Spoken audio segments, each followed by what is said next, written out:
In played by Lovello to Snow, and there are 2 outs. Turang across the plate, 1-0 Seattle, and RBI number 102 for that man, Ken Griffey Jr.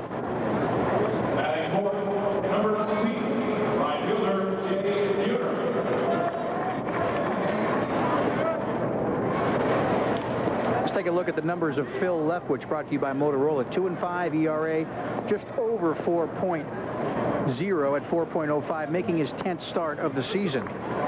You go back and look at the last start by Phil Leftwich. He started that ball game up in Toronto with an ERA of 3.32, but 6 runs in 3 innings got him to over 5, or over 4, excuse me. Jay Buhner is the batter, and the Mariners cleanup hitter is in the hole, 2 strikes. Buhner hitting .276, 25 home runs, 87 RBIs. He's having a very good year, and he hits the ball high to right center. Drifting over there is Tim Salmon, and he makes the catch, and that retires the side. The Mariners get a run after half an inning. The M's nothing, and the Angels coming up. Well, somebody thought that Ken Griffey Jr. might do something tonight. He has already driven in the game's only run. Now the Angels to come up. Here's their batting order, penned by Buck Rogers. Leading off the left fielder, Luis Polonia. Then Jim Edmonds, who started in right last night. He starts in center tonight.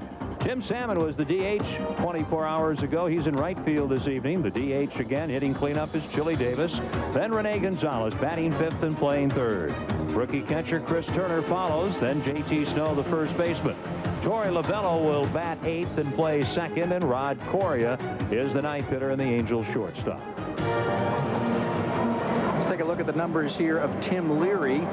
Also brought to you by Motorola. He is 10-7. ERA is high at 5.23. He has pitched well of late. 24th start of the season. A whole lot more hits than innings pitched.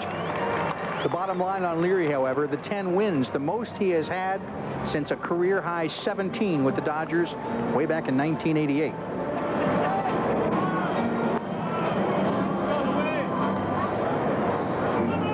The Mariners with an outfield of Turang, Griffey, and Buhner. The infield, Blowers, Vizquel, Boone, and Magadan. And the battery, Leary and Valley. Lou Piniella, his first year here. And the Mariners are 4 over 500, 74-70 coming into this game, and they're 7 out of first place, 4th in the West. This has been a real good year for this franchise, and the first pitch to Polonia is a ball. You know, Lou was holding court in his office this afternoon, and he said he was pretty happy with the way that his team has played this year. He's looking forward to next year, but I think he's looking forward to more next year, getting some key people healthy again, starting the year with healthy people, especially in the pitching staff. Yeah, no question that they have been hurt dramatically by injuries, tough, big injuries to some of their key players, and it's 3-0 on Polonia. You saw he has a 9-game hitting streak. This has been one of the hottest stretches of the season with a bat for the Angels leadoff hitter. And there's a strike, and it's 3-1. Of course, you're talking Norm Charlton, Edgar Martinez, and that's just kind of the top of the list of all the key players that have suffered injuries for the Seattle club, and they've still played pretty well. Polonia draws a walk. So Leary walks the first Angel here tonight. When I look at the Seattle Mariners and I say, how are they going to get better next year by overcoming some injuries, I look at the pitching staff. You've got Dave Fleming, who's made 22 starts, Chris Bosio, who has made 21 starts. You get those guys healthy for next year. You bring back an Edgar Martinez and a Tino Martinez, and I got to believe they're 7 games better, at least from where they are right now, and they're 7 games out of first place. I don't think that means they're going to win next year, but they're certainly going to be better. Jim Edmonds, 2 for 11 since joining the club on the last road trip after the end of the season in Vancouver in the AAA Coast League. Well, sometimes the difference between a so-so middle of the division team and a team that could finish first is not all that dramatic, and certainly I think your point is well taken. Making up 7 games from one season to the next, especially when you've had injuries, would not be that hard to do. No, it's not. But the problem is, how are you going to keep away from injuries? Because over the course of a long season, every team suffers injuries. I guess the teams that overcome them tend to generally have pretty good benches, good backup players. And that was my next comment. The teams that are the best as far as the 25 top players over the course of the season are usually the ones that win. Of course, the teams in the West ahead of Lou Piniella's club, the White Sox, the Rangers, and the Royals, even though by just a game. One strike on rookie Jim Edmonds. He rips this one, but foul down the left field line.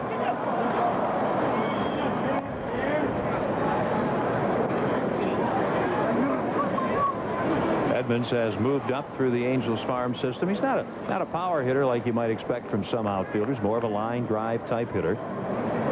Buck Rogers getting a look at Edmonds along with a host of other players on the Angels here in the waning weeks of this '93 season. Polonio over at first has 48 stolen bases. Only Kenny Lofton of the Indians has more steals in the American League than Polonia. He's got quite a few more, obviously, 63. Out of play, 0-2.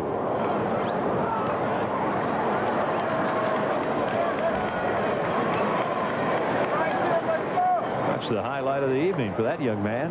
I got myself a baseball. It's going to be all downhill from here for the young man.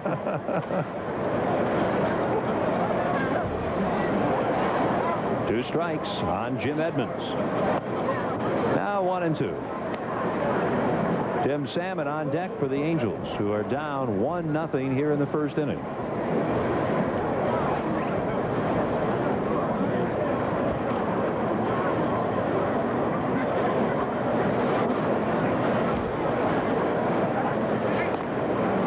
Polonia gets back.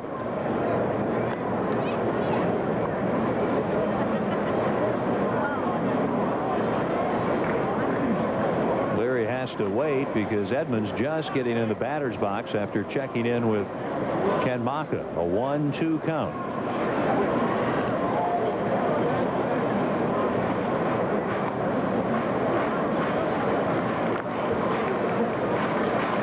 So Jim Edmonds, who is from this area, he went to Diamond Bar High School. Just a mere 23-year-old up there, trying to add to the production here in the first inning. A leadoff walk to Polonia. Now a drive down the right field line. Fair ball. That'll roll around into the corner. Buhner chases it. Polonia hits third. He'll come in easily. Headed for third is Edmonds. And he'll go in standing. It's a triple. And Jim Edmonds picks up his second big league RBI. And the Angels in the opening inning tie this game at 1. A couple of foul balls that Edmonds hit off to the left over the Angel dugout. It looked to me like he was having trouble either picking up the ball or getting around on Tim Leary. But I tell you what, he got around on this pitch. Down and in, and he just quickens up that bat speed. Doesn't get any extension. Lines it into the right field corner. Watch it bounce around. It does not take a friendly bounce for Jay Buhner. And just like that, the Angels get the run back before anyone is out. And Tim Salmon takes the first pitch of ball. He has Edmonds at third, nobody out, looking to give the Angels the lead. 281, 30 homers, 91 RBIs, 22 of the 30 Salmon homers here at the Big A. And he looks at the pitch, 2-0. Salmon not only has hit the majority of his home runs here, but he has hit 309 in this ballpark. Of course, that includes his 3 hits last night. 3 balls, no strikes on Salmon with the infield back, a run in, and Edmonds at third, nobody out.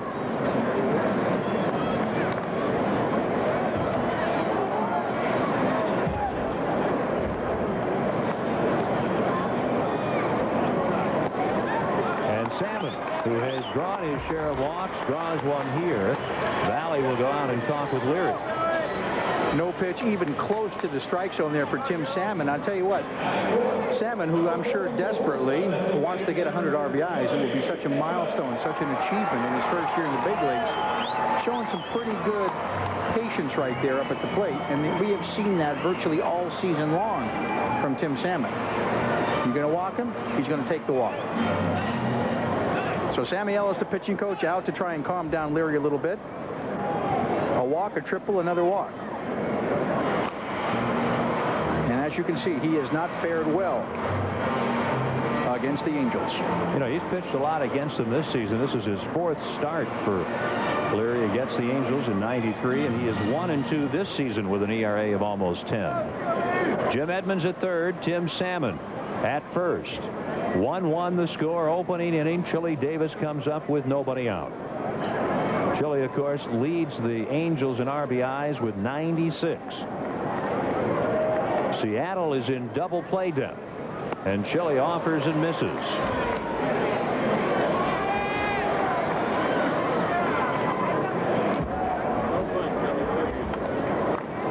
It's hard to believe Chili Davis, all those RBIs and not one sac fly.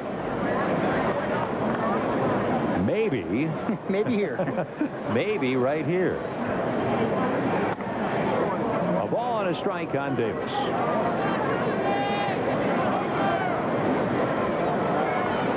Tim Leary looks a little shaky in this first inning. But keep in mind, he has won his last 2 starts. His 2 prior starts here in September. But you just go back to August, he really struggled. He was winless with 3 losses in August. That's a strike, 1-2.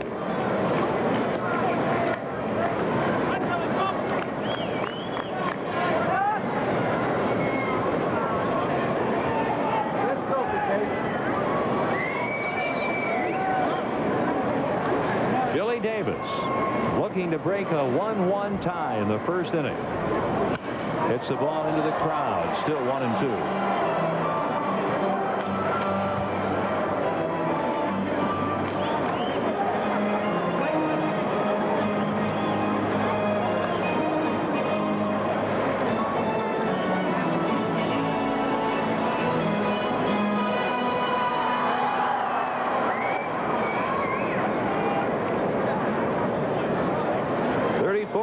Tim Leary working on another veteran, Chili Davis, and he fouls this one off.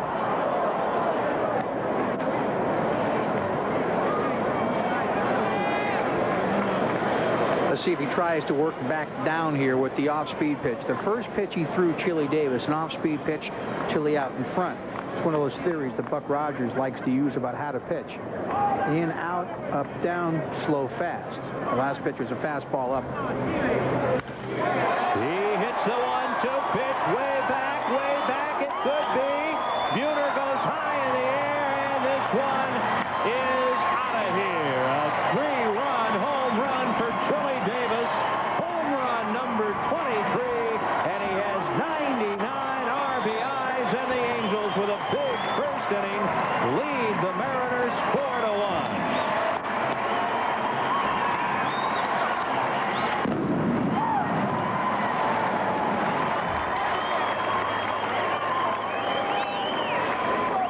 Chili Davis now 99 RBIs, and he did it with one swing of the bat. And it looked to me like it was the same pitch that he tried to strike him out with that he got him to swing and miss on the first one. Take a look at Jay Buhner. He's got his eyes on it all the way. Up he goes, and it just, I would think, a couple of inches away from being caught. Chili doesn't know right now, and there he goes. Now he knows.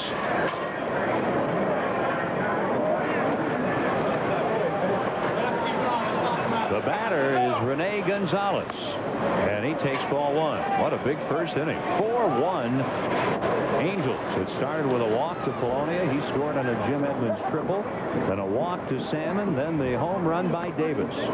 And it's 1 ball, 1 strike on Rene Gonzalez.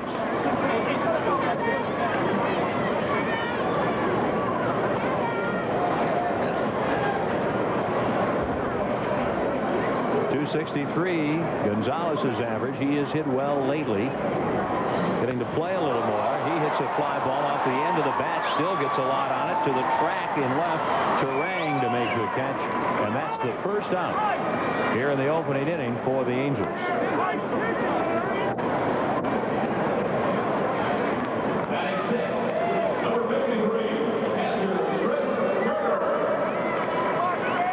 We mentioned the Angels have utilized 17 rookies this season, tying an all-time Angels mark. Turner is one of them. 11 for 41, hitting .268. since coming up from Vancouver, and he takes strike one from Tim Lillard.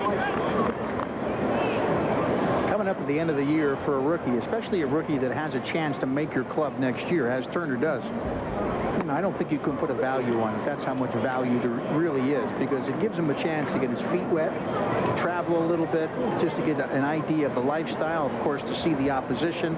Turner's going to get a lot of benefit out of this going to spring training next year. He's going to feel very comfortable being back with this team. 1-2. It certainly did not hurt Tim Salmon late last season when he came up and got a taste of the big league life. I think your point is well taken, especially if the rookie does well. Leary throws out Turner, and that's 2 away. Most young players, when they go to the big leagues, and I think Tim Salmon, as we see here, is a perfect example of this. When they come to the big leagues, they don't know what to expect. You read about the big leagues your whole life. And most of the guys that are playing on this field today, most big league ball players, probably wanted to be in the big league since they were, what, 5, 6, 8? Little league. And you read these fabled stories, and you read about these famous people in the big leagues, and they're almost larger than life, so that when you get to the big leagues, you don't know what to expect. It'd be easy to be in awe and very easy to be a bit nervous. Absolutely. J.T. Snow has taken a ball. He is struggling with a bat. As you saw, he is hitless in his last 19. He rips one to right. It's falling in a hurry. It drops a base hit. And that's a relief for Snow. Good to see J.T. get a single. And he is the 5th Angels base runner here in the first inning. You know, J.T. is going to have to go these last couple of weeks because Buck Rogers came out publicly and said, I may have to start looking for a first baseman in the offseason, something I don't think he wants to do. Well, he wants, and I think the club wants in the worst way, for J.T. Snow to be the everyday first baseman, do well enough to earn that role. But it's the old story. You have to earn everything in the big leagues. And if you can't get it done, you don't get a chance to do it for very long. Yeah, the big leagues is a place where to stay and to be successful, you have to produce. And if you don't produce, they find somebody else. Pretty cold, huh? Sounds like a business to me. Yeah. Pretty cold. 252, the average for Lovullo. The ball hits his bat, goes foul, and Torrey is in the hole, 2 strikes. 99th game for Lovullo this season, the 66th start he has made at second base.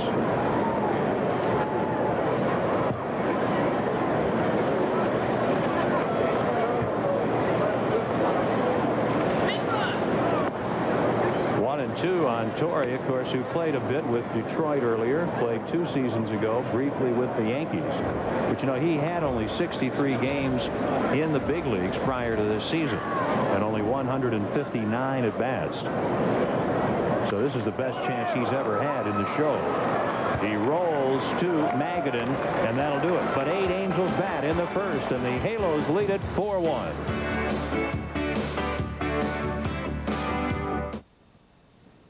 Angels baseball is brought to you by your Southern California Chevrolet and Geo dealers. Test drive the sporty Geo Storm. It comes with a driver's side airbag standard, and right now you can get $1,500 factory cash. Bill Leftwich goes to work in the second. His first pitch is a ball to Dave Magadan, and the Angels exploding for 4 in the first, lead at 4-1. Magadan, Blowers, and Sheets here for Lou Pinella's Mariners, who've been playing some good ball lately. Comebacker, Leftwich has it. He waits for Snow. JT takes it, and quickly 1 out for the Mariners.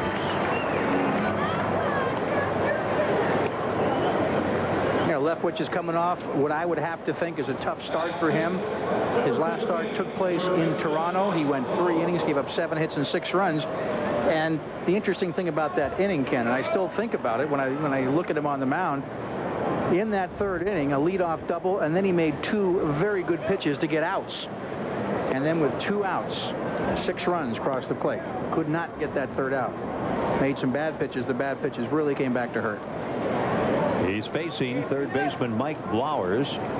3 of Blowers' 15 homers this year have been with the bases loaded, and he's up there now at 2-0. Larry Sheets will follow. The infield very deep. give the lines a bit in the outfield to Flowers. And this one into the crowd, 2-1. You know, there is some thought that Flowers might indeed be the third baseman next year. And if you ask yourself, well, what about Edgar Martinez? Edgar has had the bad leg all season long, and I believe it was the hamstring. Edgar, possibly full-time DH. Leftwich, and the 2-1 throws a pitch that fools Flowers upstairs, 2-2. Leftwich is a young man from Virginia. 24-year-old from Lynchburg, which, as he says, is in central Virginia. Out of play, 2-2. Leftwich went to Radford University, which is in the mountains of southwestern Virginia, as he says, not too far from North Carolina. School that has only had a baseball program for 8 years. Grounder, first baseman J.T. Snow flips to Leftwich, and they're 2 away here in the Mariners' second inning. I'll tell you, Leftwich, the one thing we've talked about, Ken, is seems to have a lot of composure. He seems to have a lot of maturity and is to me, very relaxed at the big leagues. No, I think he's always been expected to be in the big leagues here. He was a second-round draft pick. I think your second-round draft picks, if you have a good scouting department, are expected here in the major leagues. June 90 draft. And to me, I agree with you 100%. He appears to be very much in control on the mound emotionally. And he has pretty good stuff. He knows what he's doing as a pitcher. Larry Sheets takes a ball. Well, when you sit and talk, as you and I have with Leftwich, I think his maturity comes out. 1 for 9 is Sheets with the Mariners, minor league deal. Second day of September, he was picked up from the Brewers organization. He spent the year in AAA at New Orleans. Here's Lavello under the pop-up. He makes the catch, and Leftwich retires the Mariners 1-2-3 in the second inning. And now let's go to Glenn Walker. Glenn's in the Prime Ticket Studios with a sports brief. Thank you, Ken. Over the National League, as you know, last week the Braves caught the Giants, and the Giants are definitely being left in the dust. They took on the Cubs this afternoon, and the Giants are only a shade of what they used to be. 1-0 Cubs in the 5th today. Dwight Smith with a single to right. Eric Yelding scores from second. That made it 2-0 Cubbies, and they go on to beat the Giants by a score of 3-1. That is 8 straight losses, and they started the day 2.5 back. They're getting a reprieve, though, because the Reds right now are beating the Braves in the bottom of the 8th by a score of 6-2. Over the American League East, the Jays, who lead the East, are leading the Tigers in the bottom of the 8th by a score of 11-5. That's good for them because the Yankees, knocked off today by the Brewers, Jim Abbott took the loss. They could go 2.5 back, and the Orioles, who started the day 2 back, are behind the Red Sox, or lost to the Red Sox 6-5 in the 7th. We'll have the highlights of all those games when Larry Burnett joins me later in the press box at 10 o'clock. We'll see you then. Sports Brief has been brought to you by your Southern California Ford dealers. Joey Davis highlighting a 4-run first tonight with a 3-run homer, and the Angels lead 4-1 as they come up in the second against veteran Tim Leary. They stole our hats, Ken. You and I'd look good with those hats. Here's Rod Coria. He's been busy starting at short on a regular basis, hitting .295. Spent the year at Vancouver. First pitch from Leary is a strike. Coria getting an exceptional chance here in September with the injury suffered by Gary DiSarcina, out for the year with that broken thumb. 2-0.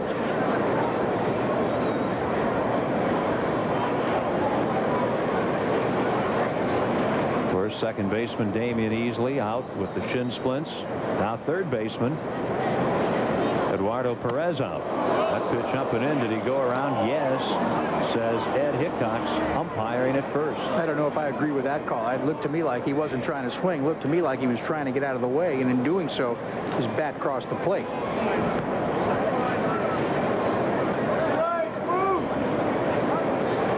I mentioned Terry Kraft behind the plate with Ed Hickox, Ted Henry, and Jim Evans on the bases, first, second, and third. The bat goes all the way out towards the shortstop and third baseman as Coria strikes out. Strikeout number 1 for Leary.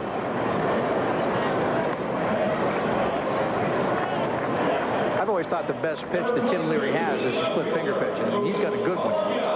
But it's not the kind of a pitch he's going to really be successful with unless he's ahead in the count. And you can see what happens when he does get ahead. I mean, Corey, a very defensive swing right there. There's a bunt foul off the bat of Polonia, who walked and scored in the first inning.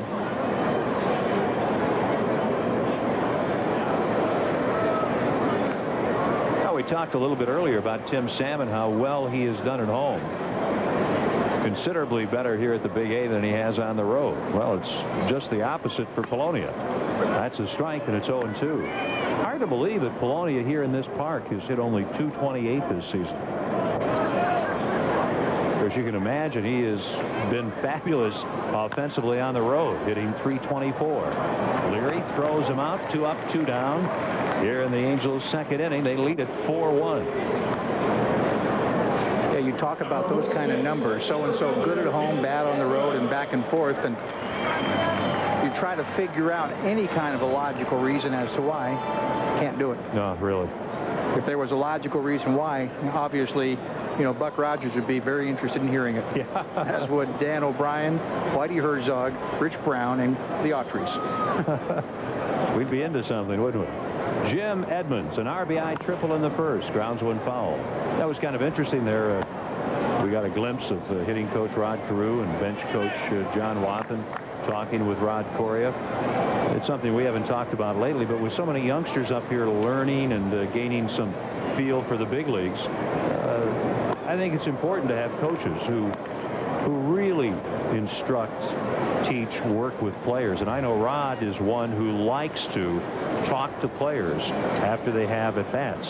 Some players, of course, really don't like to be talking to coaches during the game. But most are quite receptive. And I think that's a good way to approach it. I think when you have young players, you got to have coaches that are there to help them. Much more so than the older players. Older players have a tendency, obviously, to be a little smarter, be a little more experienced. But when you have younger players, the coaches have got to be a little more receptive, maybe even a little more aggressive in going to the player. 2 outs, nobody on, second inning. And the 2-strike pitch. 1-2 now on Edmonds. There he goes, 1-2 or 0-2. Tries to throw the high fastball. Let's see if he tries to come right back with the split pitch. He does. Boy, look at Edmonds. You talk about raking it. He's going to try to second. He is there, but the ball beats him. He is thrown out. The tag by Brett Boone. Give Edmonds a single. We go to the third. 4-1 Angels. Here we go to the third inning. The Angels lead it 4-1. Ken Wilson along with Ken Brett, Alan Massingale, a staff of hundreds, and we're glad you're with us. The Angels try to take 2 out of 3 from the Mariners, who are concluding a 9-game road trip here tonight. Dave Valley, Omar Vizquel, and Brian Turang against Phil Leftwich. Leftwich has retired 6 in a row, and he throws a strike. The Ebs got their run in the first inning when Turang led off with a double. He was sacrificed to third, scored on a Ken Griffey ground out. Dave Valley having a pretty good year. Remember, a couple years ago, he didn't hit much. Fact is, a lot of people making jokes about him, but he's come back offensively. He was in a long stretch where he seriously could not hit his weight.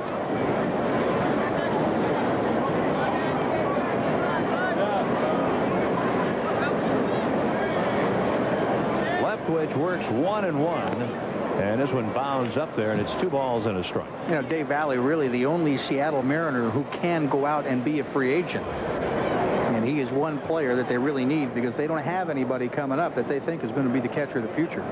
So they're going to really make a good effort to sign him. 2-1. The shortstop, Coria. Valley is gone. And Leftwich settling into a very nice routine here.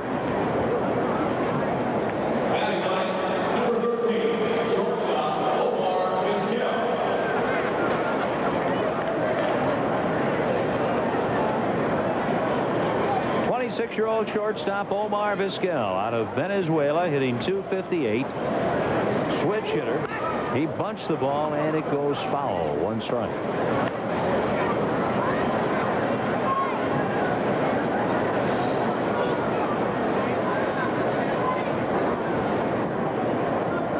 Vizquel, a better hitter average-wise from this side. And it's 1 ball, 1 strike.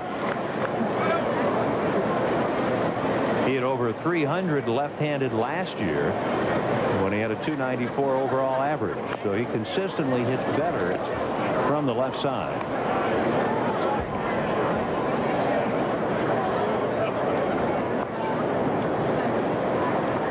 Of course, that was second best among big league shortstops a year ago, behind Barry Larkin. Leftwich is 1-2. Hold to the first baseman, but foul. Still 1 ball, 2 strikes. Yeah, to me, though, when you look at an Omar Vizquel, you look at what he does for you defensively. Outstanding defensive player, especially on the turf. Big, strong arm, covers a lot of ground. To me, shortstop, defensive position, offense, secondary. You have a fellow that plays that good at defense, you get any offense, you're going, not bad. The second baseman, Lovello, throws to Leftwich, and they're 2 away. Well, Leftwich has the Mariners hitting the ball on the ground.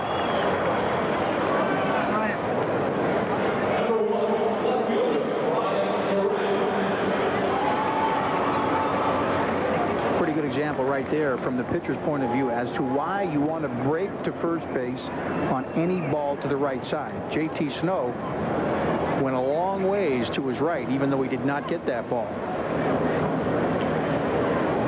No one to cover first base unless the pitcher gets off the mound in a hurry. First pitch to Brian Turang is a strike. He had that double in the first inning, the only base runner the Mariners have had.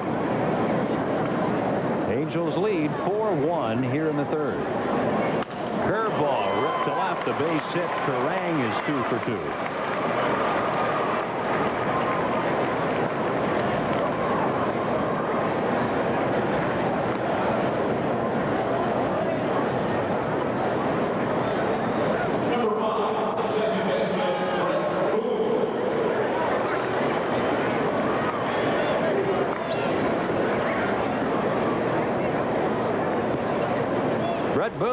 Key sacrifice in the first inning that moved Turang from second to third to score on the Griffey groundout. Turang here at first, but he's there with 2 away.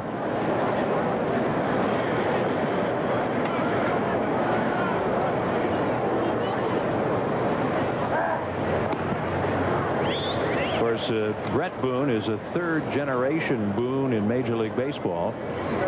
We know his dad well, of course, Bob, the longtime catcher who caught here with the Angels for a while.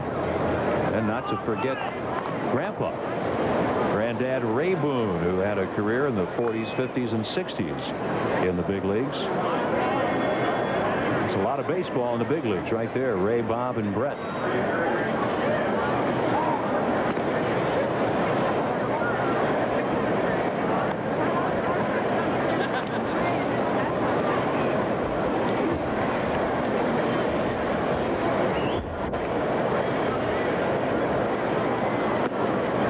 A strike, and it's 1-1.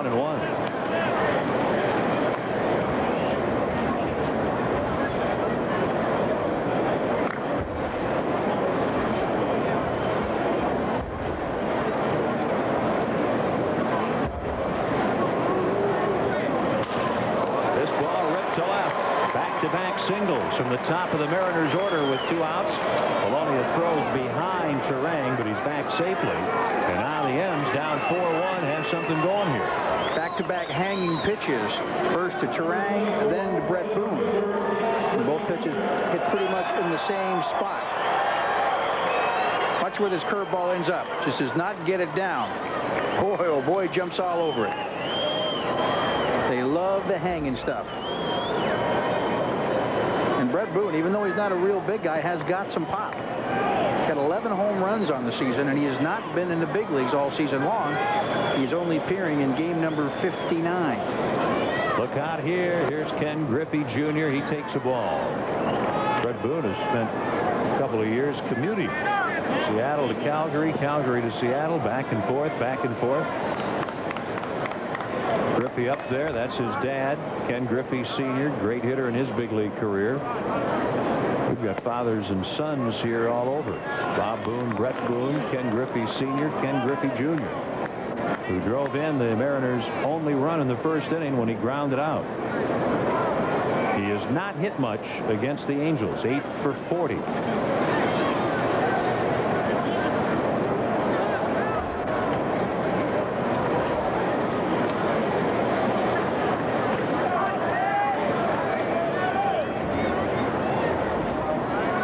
Leftwich on the 2-0 gets a strike over the inside edge. Pretty good pitch right there. Did not come in with the fastball through the changeup. I was talking to Ken Sr. before the ball game today, and we were talking about Junior, and I said, is he a legitimate 30 to 40 home run guy every year? And his dad said, yes, no doubt in my mind. Look for this every year. He seems to get better every year in the big leagues, and he's still so young. That's what's incredible about him. He's 23 years of age, and if you look at some great home run hitters and say to yourself, well, what have other players done before age 24 in terms of home runs? You find out that this kid is in some pretty fancy company. 2 on, 2 outs. He takes a strike, and it's 3-2. Look at the list. Mel Ott, before age 24, 153 homers. Eddie Matthews, same number. Then Frank Robinson. Ken Griffey Jr., 1 more home run than Ted Williams before age 24. And look what that foursome did in their career. Hall of Fame. Woo! All 500 plus in home runs. Here's a deep fly to right field. Salmon into the corner. Will he have the room? He's on the track, and he makes the catch.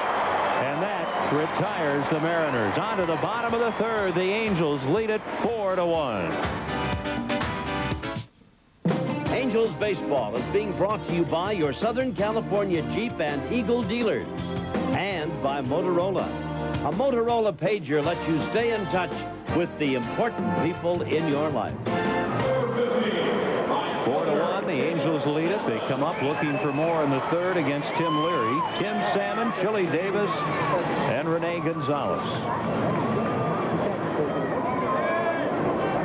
Tim walked in the first inning. Boy, he's had a lot of walks.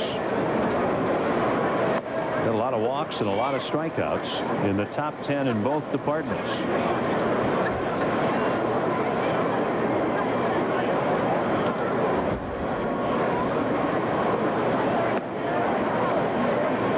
Strike. You know, for a guy that strikes out 100 plus times, I still like the 281 batting average. That's a strong batting average when you talk about the following numbers: 30 home runs, 91 RBIs. I'll take that. Don't care about the strikeouts. Has a strong on-base percentage. This one goes right through Blowers. That's why it's the hot corner. Salmon, a big aggressive turn. You know, I've never seen Salmon run in any fashion, but all out. I mean, hard all the time.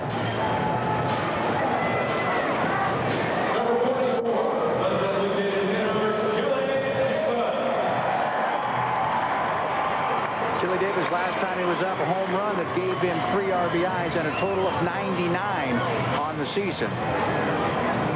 Jay Buhner, nice attempt here, but just a little bit short. Just a little bit late getting there. They're going to give Salmon a single, and the pitch to Chili is a ball.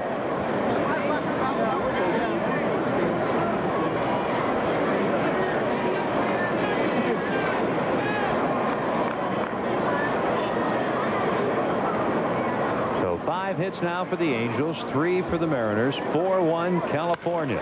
This ball laced to left, Turang over, and he makes the catch. Salmon back to first, and that's the first out here in the third.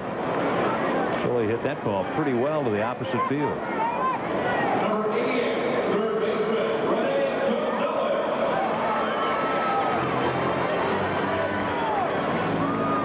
Rene Gonzalez steps up. He's the third baseman. Because Eduardo Perez is having problems with his throwing elbow. At an MRI today, the results will not be known until I think tomorrow. And tomorrow, of course, is a day off for the Angels. Rene hit the ball well in the first inning. Fly deep to left.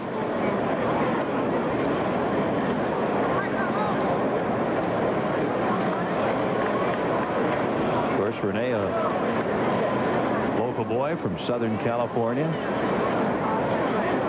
In his second season with the Angels, Salmon runs and the ball fouled, and it's 1 ball, 1 strike.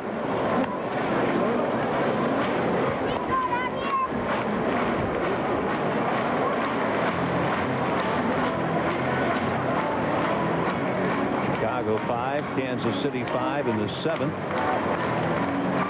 Their game at Kansas City.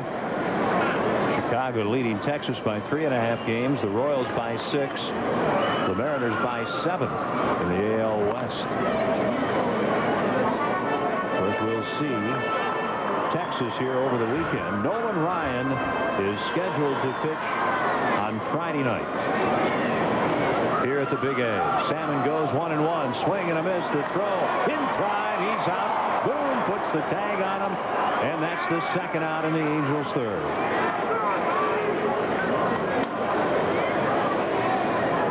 Looked to be like the hit and run put on here. Tim Salmon checking in to see if contact is made. Valley, who is a good catcher, and look at that quick tag by Brett Boone. Watch him bring the ball down so quickly, and he got there just in time. 5 steals for Salmon this season. He's been caught now 6 times. And Leary ready to work. 1-2. That's 2-2.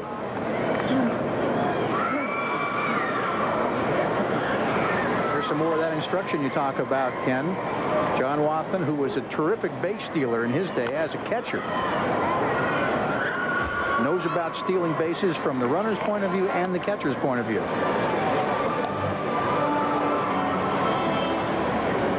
One thing that he might be talking about, I think, is as soon as Salmon left towards second base, he was looking in at the plate all the way. I think the correct way to do that, you take 3 or 4 good steps towards second, then you peek in.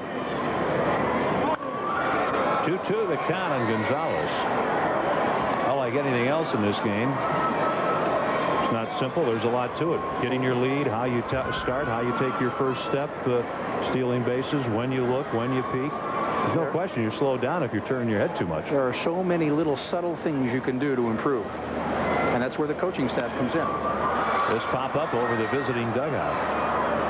And so many bad habits you can get into over the course of the season, which is why so many things are videotaped nowadays. The hitters are videotaped. The pitchers are videotaped. Extensive records against what they've done pretty much all season long, catalog. So if you want to say, geez, I was really swinging the bat in April, let's go back and look at some batting tapes or some pitching tapes from April. Boom, there you are. What an 8, huh? 3-2 on Gonzalez. You can just imagine how important the videotape can be. Say to the hitter, well, you're dropping your hands too much. You don't think you are. They say, well, look at last night. Look what happened. You go, oh, I guess you're right. The shortstop, Vizquel, slings the ball over to Magadan. And after 3, the Angels by 3. Welcome back to Anaheim Stadium. Before the game, we had a chance to visit with home plate umpire Terry Kraft. And what in the world are you busy doing before the game? Well, one of the pregame duties for the home plate umpire is to prepare the baseballs for the game. And we use a total of 60 balls. And basically what we're doing with this mud from the Delaware River is we're taking the shine and the slick feeling off the new baseball. As you can see here what the new ball would look like, and this is what the finished ball would look like. It doesn't actually damage the ball. It just actually, again, takes off the shine and that slick feeling. And, of course, if a pitcher got one of these, he'd throw it right back, and then you'd have to muddy it up some more. Thanks, Terry. Let's go back to Ken and Ken. All right, Al. Terry Kraft with the story. I think I saw some remnants of an oil slick in that Delaware mud. Jay Buhner, the batter, he takes a strike from Phil Leftwich. Angels lead at 4-1. You know, it's a secret location. Not just anywhere in the Delaware? No, it's not anywhere in the Delaware. It's one specific spot, and no one knows where it is except the guy that gets the mud. The Delaware mud guy. The mud guy. No, it's not mud from... That's just regular old dirt. Here's the ground ball towards third. Gonzalez deep, has to hurry the throw. Gets Buhner, 1 up, 1 down. So my suggestion that possibly it's from the Delaware River near where the Schuylkill comes in, near those oil refineries. Could be. In Philadelphia, it's probably not there. Could be, probably not. Maybe a little closer to where George went over the river. It might be by the estuary of the Delaware. Okay. Well, wherever that is, whatever the estuary is. Come on now, we were believing you. I don't know if the Delaware empties into the sea. I don't even know. Yes, it does.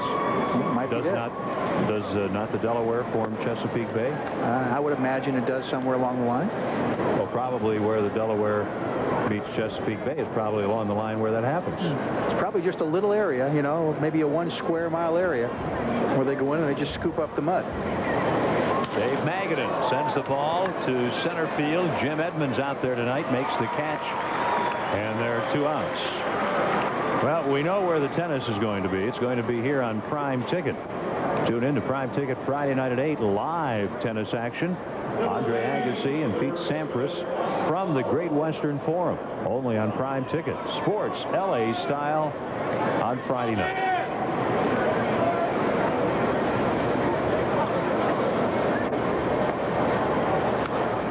First pitch, foul back. Off the bat of Mike Blowers, who grounded out his first trip against Leftwich.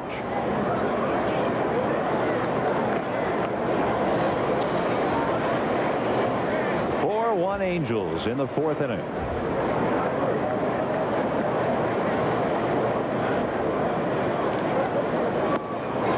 That's a strike, 0-2. Notice how before the pitch was made, Chris Turner, the catcher, shifted his whole body to the outside corner, put the glove right there, and got the pitch just where he was looking for it.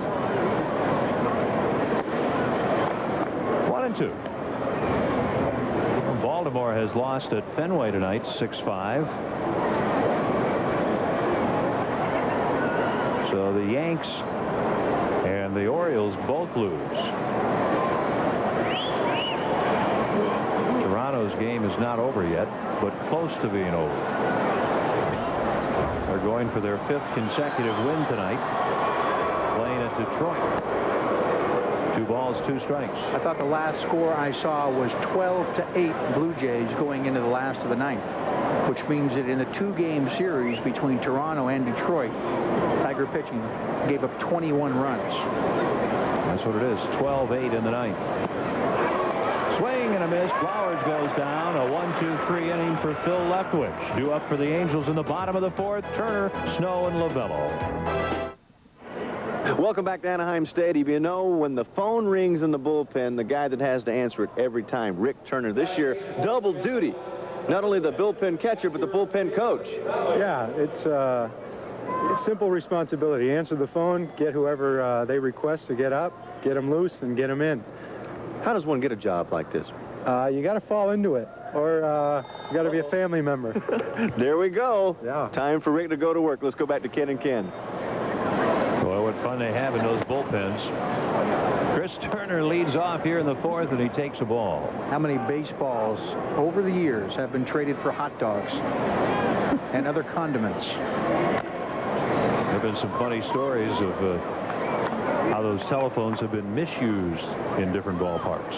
God forbid there was a phone in any bullpen where you could perhaps dial 9 and get a dial tone. The phone bill. Oh, boy. The game lasted 2.5 hours. The phone will be busy for about 2.5 hours. 2 balls and a strike on Chris Turner. Manager calls down. Phone's busy. Just wave to us. We're busy on the phone. This one is pulled foul. 2 balls, 2 strikes. If you know the extension from one bullpen to the other, you call the other bullpen, get a couple guys up. Well, left or right or yeah, okay. Sure, we'll get them up. Leary's 2-2 to Turner, and he fouls it away.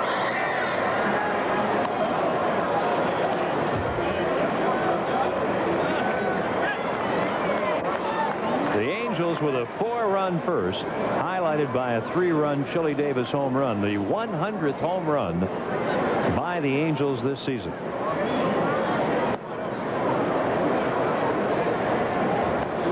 The Angels came into the game tied for last in the American League in home runs. Here is the 3-2 pitch. Up the middle, a base hit. And a half-dozen hits for the Angels off Tim Leary.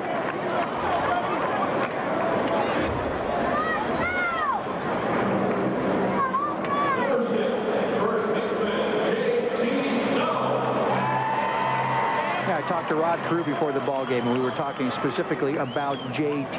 Snow, about how he changed his batting stance a little bit when he went down to the minor leagues earlier this year. And Rod said he's doing some things mechanically wrong, things that are very correctable, but it's just going to take a little time.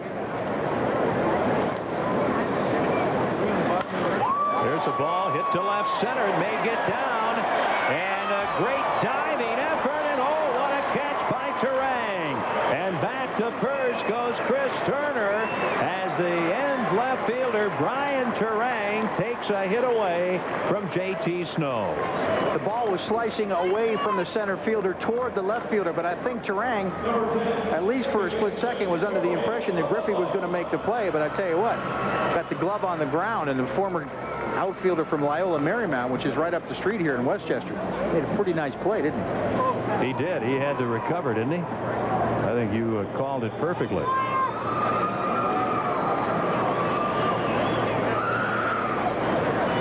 First pitch to Torey Lovullo, and that's a ball.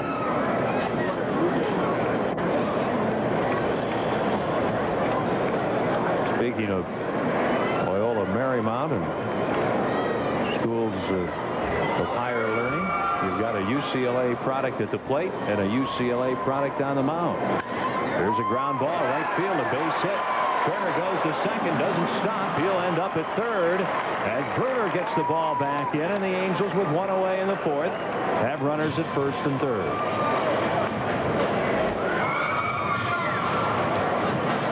They're talking about all the Bruins. You know, there are 12 former Bruins in the major leagues. That's more than any other college or university. Of course, Amarov on this team, Bill Hasselman on this team, Tim Leary. It's quite a list of former UCLA Bruins playing in the major leagues. Here's Rod Coria. The Angels threatening to add to their 4-1 lead here in the fourth inning.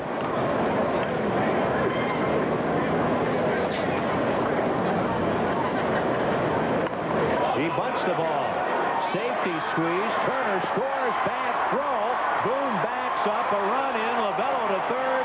And the hitter runner Coria goes to second base. The Angels lead it 5-1. Give Coria an RBI.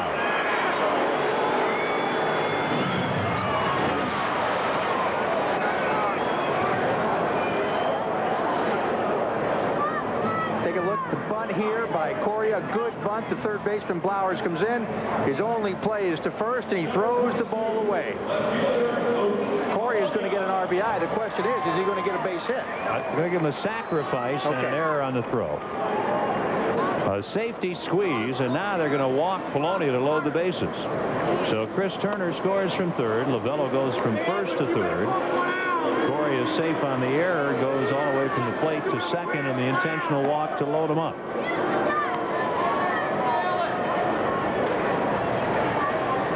Unusual, of course, for the Mariners to commit an error.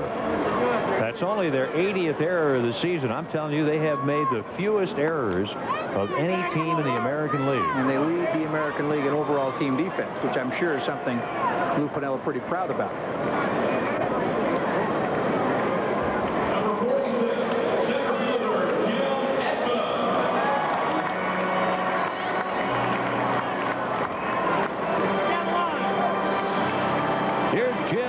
Who has tripled in a run in singles, so his biggest night in the big leagues, which puts him 4 for 13 since coming up from Vancouver. Playing center field tonight. Played right last night. They're in on the corners. He offers and misses. 1 strike. Getting some action now in the Seattle bullpen. Left-hander Eric Plantenberg.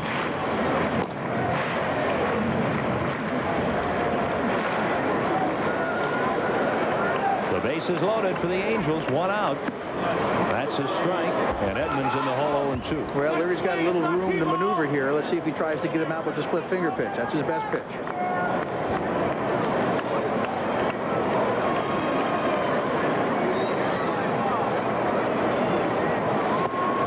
he does it. You called it, the 0-2 split finger, and that's 2 away. I'll tell you what, that that is a nasty pitch. I mean, that thing had tremendous drop and tremendous straight down action. I mean, just watch the action on this pitch. It almost gets about halfway there and decides to stop and go straight down. This is a better angle. Boy, look at that, straight down. You don't ever want to be up there 0-2 or 1-2 against him. I would think the book on Tim Leary is, unless you get behind in the count, don't even swing at it. Salmon takes a strike. Big spot here for Salmon. The Angels already lead 5-1, and the bases are loaded with 2 outs. He has 91 RBIs this season. He has walked and singled tonight.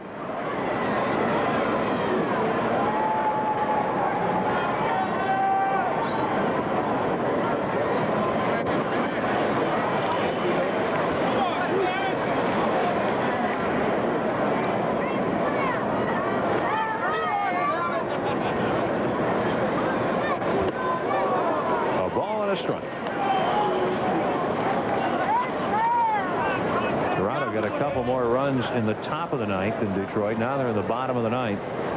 14-8. 23 runs in 2 ball games. 1 ball, 2 strikes on Salmon. Well, he's relying on the split finger pitch here with the bases loaded.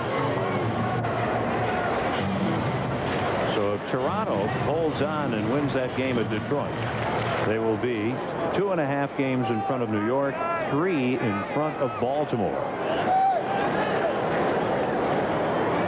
7.5 in front of Boston, 8 ahead of the Tigers. 1-1, a 1-2 pitch, ripped deep to left. Goodbye, a grand slam home run for Tim Salmon. His 31st home run, and oh baby, he has 95 RBIs in his rookie season. A grand slam homer from Tim Salmon. Pitches were that he struck out Edmonds with, and as good as the pitches were that he got ahead of Salmon with, he made a bad mistake with his split finger pitch, and what did Salmon do? Grand slam, first of his big league career. And the 95 RBIs pretty well guarantee 100 for Timmy. Look at that pitch where it was. No doubt about it. 9-1 Angels now. Look at that concentration. Let's take a look at Timmy Salmon. He knows it's gone. Not much emotion from the big fella. You know, we have not seen a lot of emotion all season long. He's very, very workmanlike. 9-1. The Angels won last night 9-2 after losing 10-1 here on Monday night. So we have seen 3 very lopsided games in this series. 1 ball, 1 strike on Chili Davis.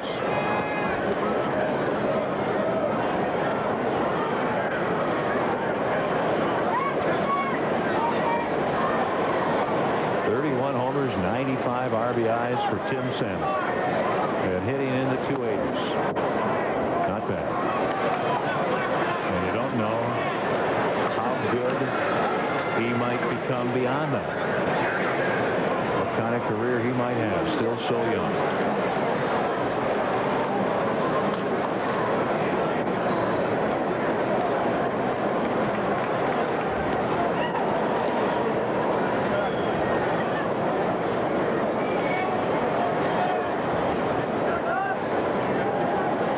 Here in the 4th, Chili grounds one towards the first base coach, Bobby Knopf, who steps out of the way.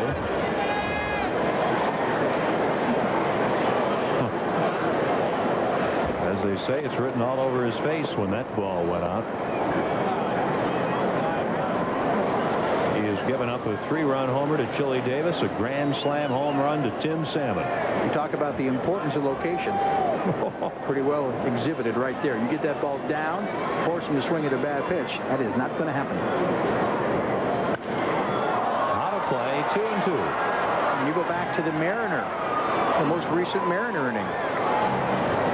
Make it the 3rd inning, when with 2 outs, Turang and Boone, both base hits into left field, both hanging breaking balls. That's why they say it's so important in baseball. Keep the ball down. If you're going to miss down. Don't miss up. Still 2-2 on Chili Davis. So Davis and Salmon have combined to drive in 7 with a couple of home runs. The other RBIs tonight belong to Jim Edmonds and Rod Corian.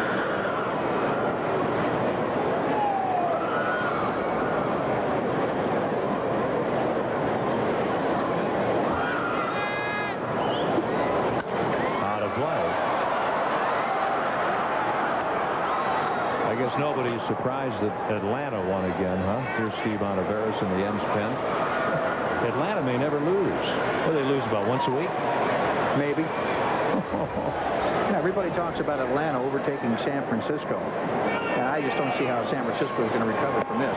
But how about Montreal? They've won, what, 16 of 17? Or is it 17 of 18? There's something ridiculous, and I don't know if they won tonight in St. Louis again. They're still tied. They are tied, which means they're going to win. They'll win their last at bat. They'll find a way.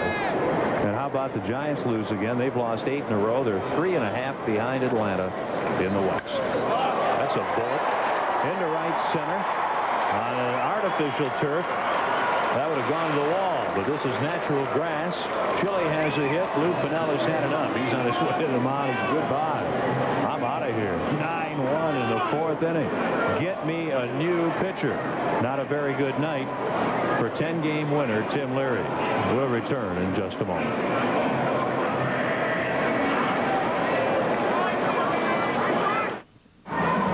Guests on Angels Baseball receive a gift from David Rickey and Company, designers of custom wardrobes for men. David Rickey and Company, New York, Los Angeles, and the world. Right-hander Steve Ontiveros, who's come back from a long dry spell, coming back from an injury. And look at what this young man did from 1990 through 1992. Pitched a total of 54 innings in 3 years, but he's 0-1 this year with an ERA of 0.71 in 10 ball games. Was acquired by the Mariners in August of '93 for minor leaguer Greg Shockey, and he was at the time in Portland. Portland, of course, a farm team of the Minnesota Twins. You might remember him from really 1985, 86, 87, and 88 with Oakland. Went from Oakland to the Philadelphia Phillies.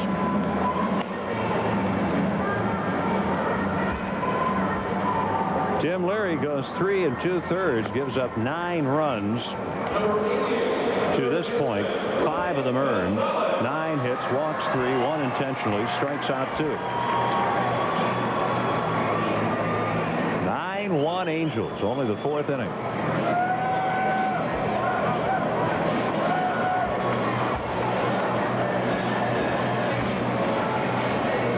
Gonzalez, the 9th Angel to bat in the 4th, is 0 for 2. He's fly deep to left and bounced to short. Magadan at first, plays behind Chili Davis, and Ontiveros delivers a strike. Angels sent 8 men to the plate in the 1st inning, scored 4 runs. They have scored 5 here in the 4th, and they are sending their 9th to the plate right now. Montreal lost tonight, 5-4 at Busch Stadium in St. Louis. St. Louis, a bit of a spoiler in this series. They just got back from San Francisco. They swept the Giants in a 4-game series.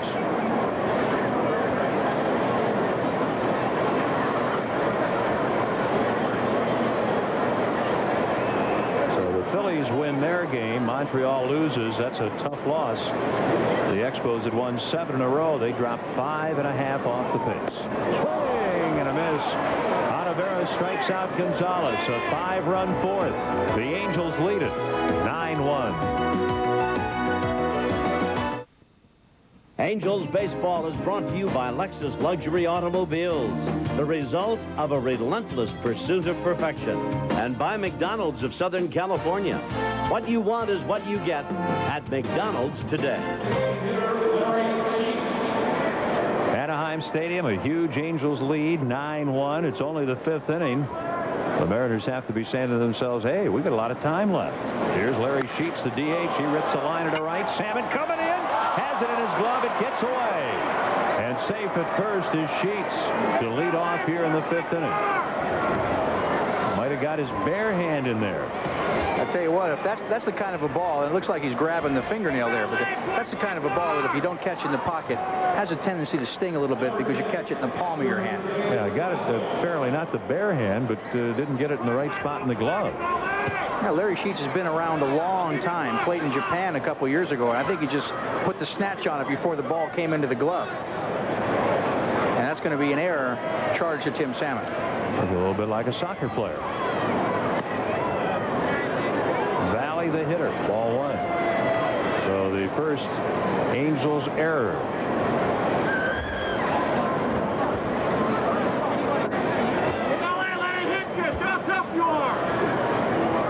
Valley batting .257, grounded to short, leading off the 3rd. Snow plays behind Sheets at first. This ball popped up. Correa on the outfield grass. And that's one out.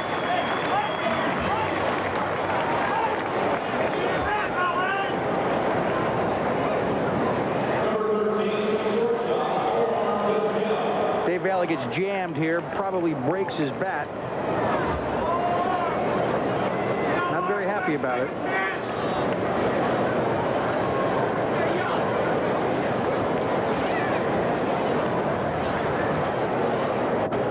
Vizquel, ball 1 from Phil Leftwich, trying to win his 3rd big league game.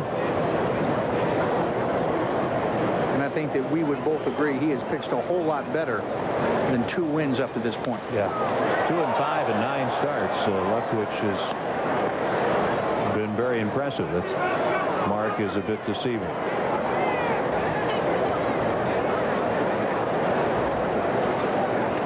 He's pitching well here tonight. He's allowed just 3 hits, working in the 5th. Vizquel hits the ball sharply to Correa. He'll flip it to Lovullo. 1 on to Snow, and that's a double play. So the error doesn't hurt the Angels a bit, and the Angels come up in the 5th inning. They already lead the Mariners by a score of 9-1.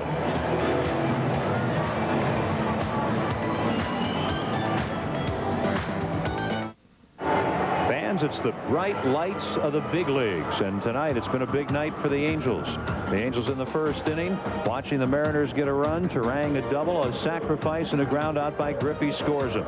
Then Edmonds triples in Polonia, who had walked, to tie it at 1. Salmon walked. Chili Davis clubbed a 3-run homer. The Angels led 4-1. They then batted around in the 4th, getting 5. Squeezed bunt by Correa. Scored Chris Turner, who had led off with a single.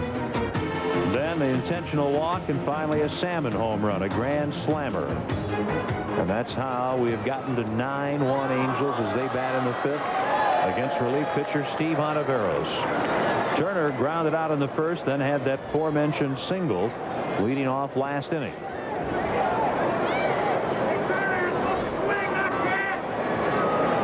The young Angels catcher.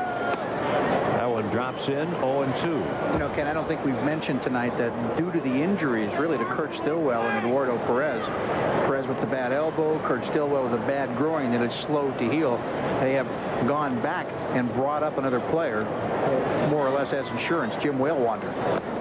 He was here earlier in the year from Vancouver. Of course, Vancouver's season's been over a week or more. I'm sure Jim was happy to get back in uniform. And there's Eduardo Perez, and the question is, how long will he be out with the bad elbow? 2-2.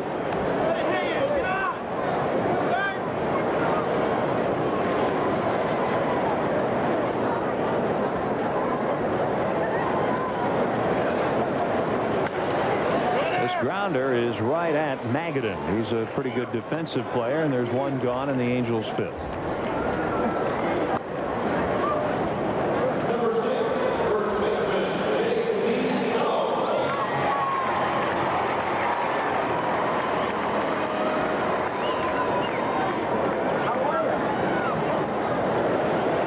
J.T. Snow has a single and hit that fly in the gap in left center, on which Brian Turang made a nice catch. And there's ball 1 on J.T.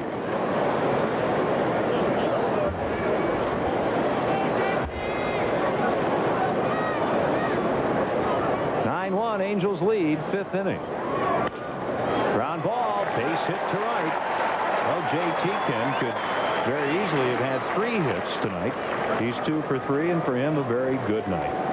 And J.T. needs all the hits he can get, believe me.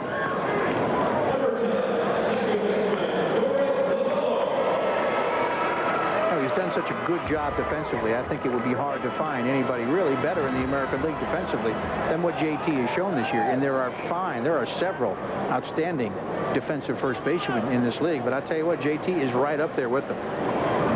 Here's Torey Lovullo. He has a hit in 2 at-bats. He takes ball 1. But the bottom line is he's got to start hitting. You're going to play first base in the big leagues. That's a position where you've got to provide some offense. 1 ball, 1 strike on Lovullo. Snow at first, 1 out here in the 5th. Rod Correa, the 9th hitter in the order, is on deck. This ground ball goes off the glove of Magadan. He'll have to run it down. All the way around to third goes Snow. They're going to hold him up. Lovullo is safe at second. The throw comes in. Buhner ended up picking up the ball. And the Angels, here with 1 away, have runners at second and third. This is going to be an interesting call for the official scorer because Magadan at first base did get a glove on the ball. Take a look at the swing here. He goes down and gets the inside pitch. You know, Ken, I think you got to give him a hit. I think Magadan's a player that's good enough defensively. He's played some third base. He's been known to be a decent glove man. I think he's got to make that play, but I think he does too. But we are overruled in effect by the official score, and I don't think that's a bad call. It's one of those things that could have gone either way. Yeah, I don't have a problem with giving Lovullo a double, but if I was Lou Piniella, I think he should have made the play. How about if you were pitching? You think like a pitcher for some reason. Snow at third, Lovullo at second, 1 out. Corey up there with a ball 1 count. He chops it foul, 1-1. Once a pitcher, always a pitcher.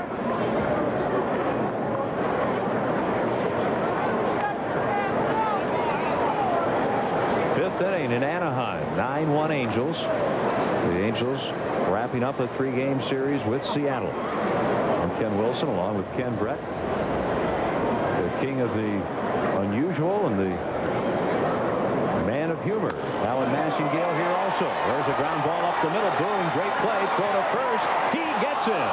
And across the plate to score is J.T. Snow to make it 10-1. The out is the second in the inning. And the Angels lead it by 9. And over to third goes Lovullo. Yeah, Rod Corey had 2 RBIs in the ballgame. And I'll tell you what, this is an outstanding play by Brett Boone. That's all he could get on the throw. The umpire at first, that is Ed Hickox, calls him out. Throwing across his body there, short hopping the first baseman. I think Magadan probably could have gone out and got that ball a little better. But the bottom line is they did record the out. The batter is Polonia. There's Ed Hickox. 1 strike is the count on Polonia, who has walked and scored, bounced to the mound, and been intentionally walked and scored. So the Angels last night with 9 runs, tonight with 10. Monday night they gave up 10. All or nothing in this series.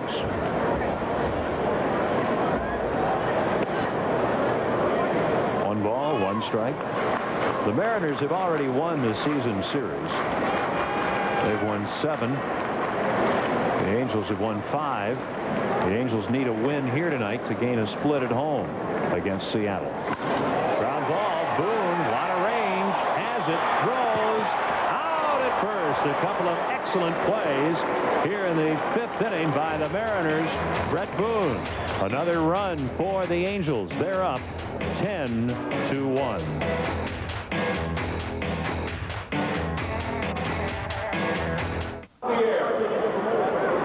Welcome back to Anaheim. It's 10-1 California as we head to the 6th inning, and It's always exciting when a ball player gets the call up like Jim Edmonds, but it's just as exciting for his family. Leanne is here, but the story is he's 2 for 3, and you haven't seen his first major league hit. No, I haven't. I think I'm bad luck. But she has a good excuse because you have a 1-month-old baby right now. Right. Yeah, she kind of tears me away from the TV and keeps me busy. But you're on your way tonight, and how was the news received in the Edmonds house when you got the call? It was a relief, actually. It's been a long time coming, 5 years in the minors, and he's glad to be here. Well, so far he's off to a good start. Let's go back to Ken and Ken. And out at first is Brian Turang leading off the 6th inning with a ground ball to Gonzalez. Always nice to get the better half in there. And that's a tough life in the minor leagues for a baseball wife, you know. There's husband Jim there playing center field tonight. A little tougher than in the big leagues. Yeah, a little bit. We move around a bit in the nomadic life of baseball. Ball 1 on Brett Boone, who is sacrificed and singled.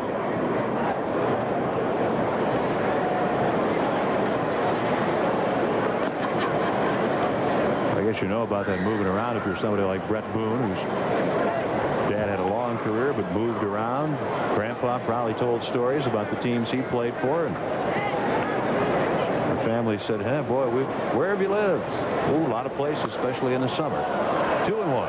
And that's the tough thing about being in the baseball business. You know, Dad gets traded, or Dad plays in a city that you don't live in, and you don't really get to go join Dad until you're out of school for the summer. And a lot of times, especially when the kids get older, what do they have in the summer? They have sports that they're playing. They have friends that they want to spend time with. But, you know, Dad's 3,000 miles away or 1,500 miles away. It's tough on the family. Yeah, teenagers. Ben Griffey knows the story with Junior, and he's on deck here. 3-2. Eduardo Perez, the Angels rookie third baseman. Dad Tony was playing in the big leagues when Eduardo was in high school, and he was going to high school in Puerto Rico. There's a high fly down the right field line. Salmon, I should say Javier, who's now come into the game. J.T. Snow, and J.T. Snow somehow makes the catch. That's Stan Javier, who's taken over in right field for Tim Salmon. You know, we talked earlier about how good of the defensive player J.T. is, and look at this. I mean, he had to go a long ways to catch that ball, and he made it look pretty easy on what was a very difficult play. That's unbelievable. That's a great play. So put Javier in the game in right for Salmon here in the 6th inning. And here is Ken Griffey Jr., who is 0 for 2, but he's driven in a run with a ground ball in the 1st inning. The only run the Mariners have. He slams this one to center. The catch by Edmonds, a 1-2-3 inning, and Phil Leftwich has been exceptional here tonight at the Big A.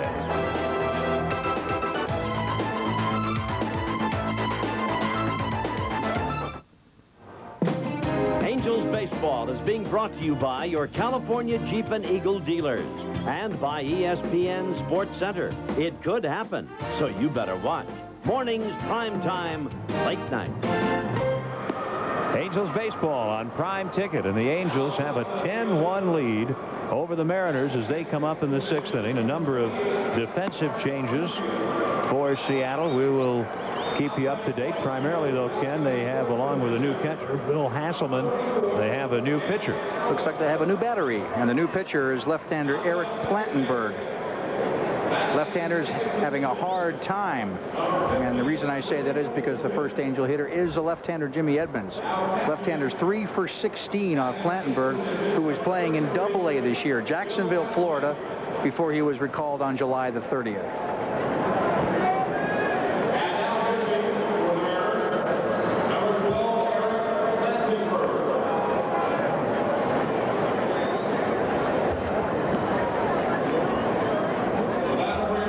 So for the Angels, Edmonds, Javier, and Davis here in the 6th inning against Plattenberg.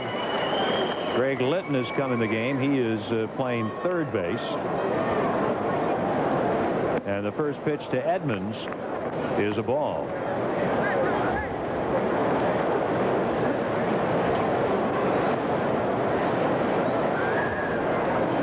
have a new left fielder. We'll pick him up for you.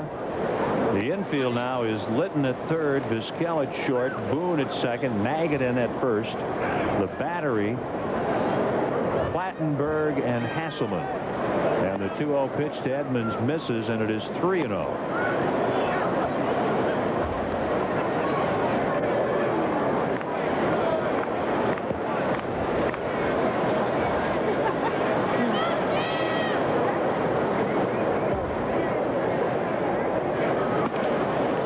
Strike, and it's 3-1. It looks like Mark Newfield has taken over in left field for Brian Turang.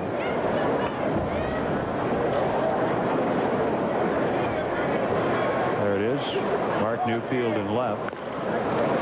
Now a ground ball from Edmonds, and they play Magadan to Plattenberg, and there's one out in the 6th inning. It looks like Turang has come in to play second base, and that Boone has left the game.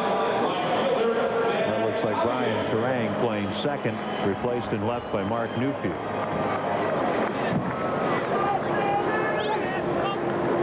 Sounds like we're in Chandler, Arizona to me. I was going to say, it looks like a spring training game. All of a sudden, about halfway through it, boom! Whoa! Stan Javier, who took over in the top of the 6th inning in right field, batting third here, Tim Salmon's old spot. And the ball hit out of play. Salmon apparently injuring his finger when he misplayed a ball in the 5th inning. Well, sons of the Big Red Machine. Of course, Ken Griffey Jr., Dad Ken, played with the Big Red Machine. The Angels, Eduardo Perez, son of Tony. Pedro Bourbon in the National League pitching, the son of dad of the same name. And, of course, Julian Javier played one season at the end of his career in the early 70s with the Big Red Machine. And, of course, Stan is his son. So not only could the boys on the Big Red Machine do some damage, they have some pretty good-looking young kids as players. They got a few, and, of course, that's not to mention Brian McRae, son of Hal McRae. The Big Red Machine of the 70s with Sparky Anderson as manager. 2 strikes on Javier.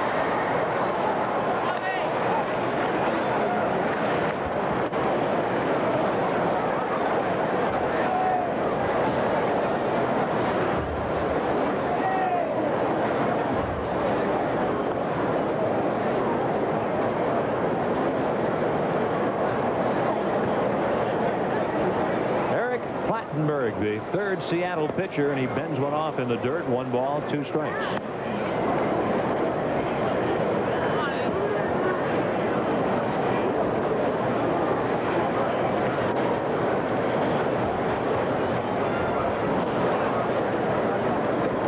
Tim Salmon is going to have some precautionary x-rays taken on the ring finger of his left hand, his glove hand, that he injured on that Larry Sheets drive leading off the Seattle 5th inning.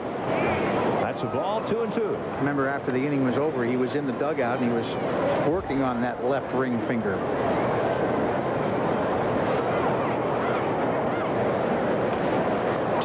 The Angels lead. 6th inning, 1 out, nobody on. Line drive, right center. That's a single for Javier. Oh, the Angels' bats are booming. They have at least 1 hit in every inning, and that's an even dozen.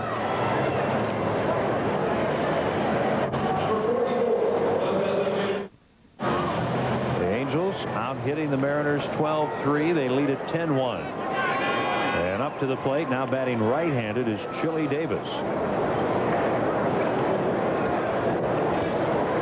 Over at first, Javier. He's not being held on by Magadan.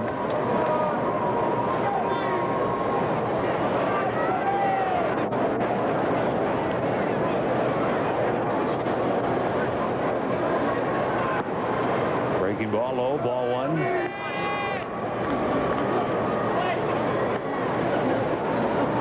In the first inning, a 3-run homer, his 23rd of the season. The other big hit tonight for the Angels, Tim Salmon's grand slam home run in the 4th. Oh, what a big year this has been for Chile. Here's a fly to right. Jay Buhner backpedaling, hauls it in. Yeah, it looks like Dan Howard who's gone in there. This is a spring training game. So put Howard in right. Back to first goes Javier. There are 2 outs. And Howard, the former Oakland A's player. Now it makes sense. Look at that. Let's see. Newfield, Hasselman, Howitt, Litton. So Litton is up in Boone's place. Well, that's a good way to get it anyway. Here's Rene Gonzalez. He takes a strike.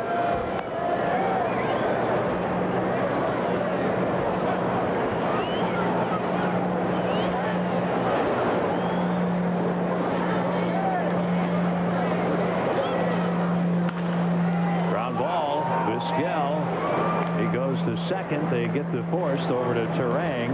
The force on Javier. Now to the 7th inning, 10-1 Angels.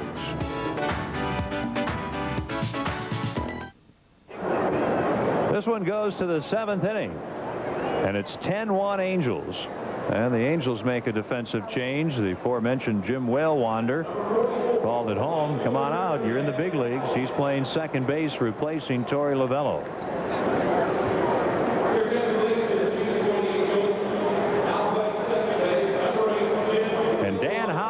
The cleanup hitter for the Mariners, their new right fielder, will lead it off here in the 7th inning. As we mentioned, he had played a bit in the past with Oakland. He's a player that has had some very good years in AAA. 1 ball, 1 strike.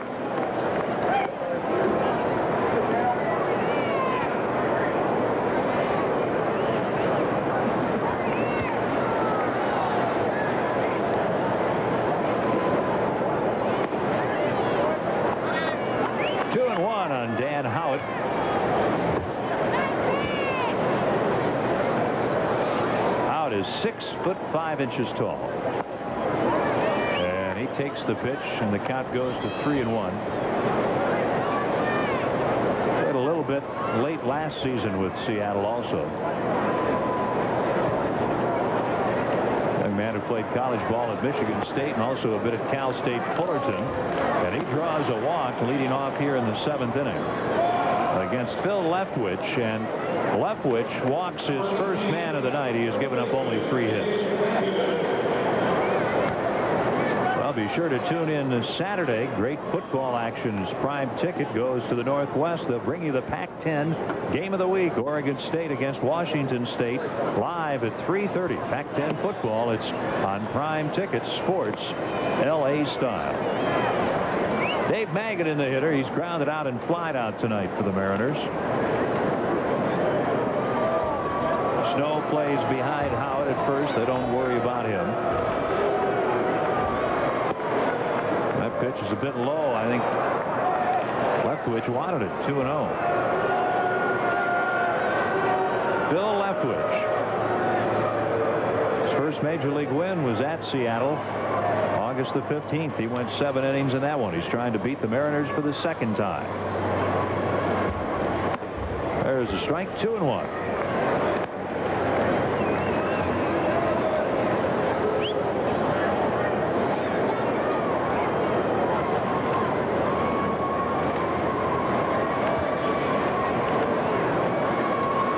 The 2-1 to Magadan. Grounded to the second baseman, Whalewander. To Coria. On to Snow. He scoops it out, and that's a double play. That's the second double play turned behind Leftwich tonight. Didn't waste any time working on Whalewander. Throws the ball a little high and a little off-balance throw there by Coria, but of course Coria had to contend with Dan Howard, who was coming down and barreling down on him at second base. Nice little double play, and that's a good break for Phil Leftwich. He walks the first hitter, goes 2-0 to Magadan, and before you know it, 2 up and 2 down. Leftwich getting a lot of support tonight and in that game at the Kingdome that he won on the 15th of August. This is Mark Newfield, hitting .230 since coming up from the minors. He's the young man from Orange County, from Marina High School. 1 ball, 1 strike.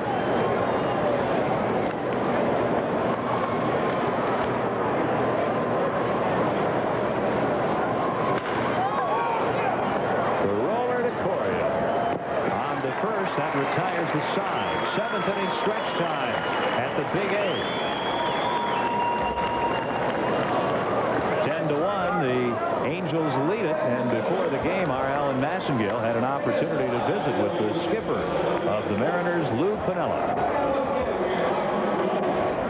coming into this game, we checked, you've had 19 different DL moves this year.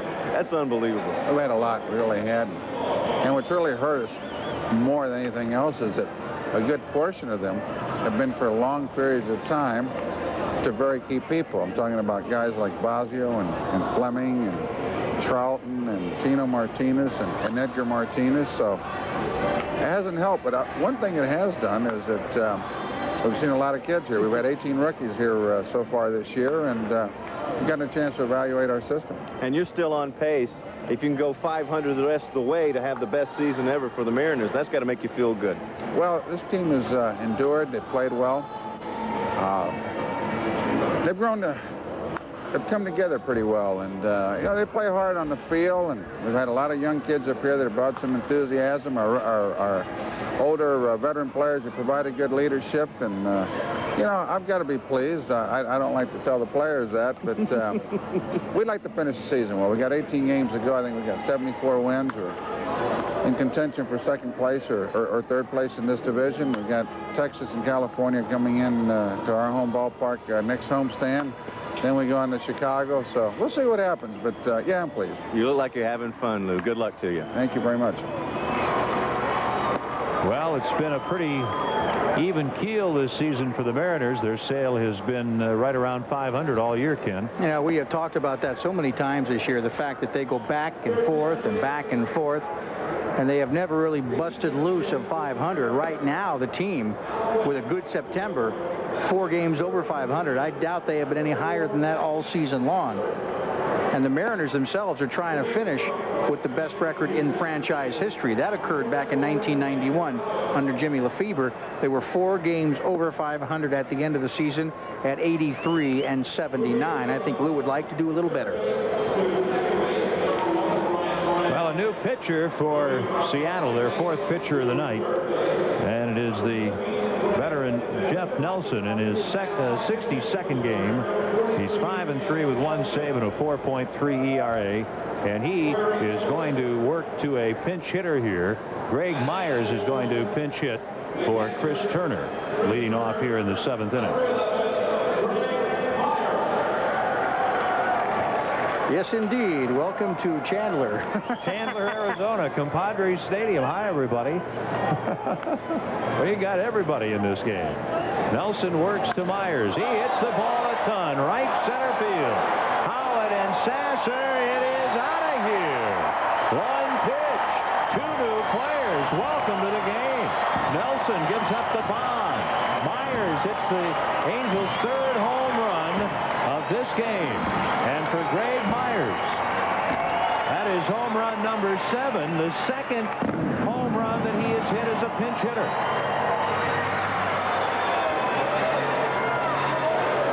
No better feeling coming right off the bench and tagging one, I'll tell you. Here's a guy who didn't think he was going to play tonight. All of a sudden, he's got himself a home run. Up and in.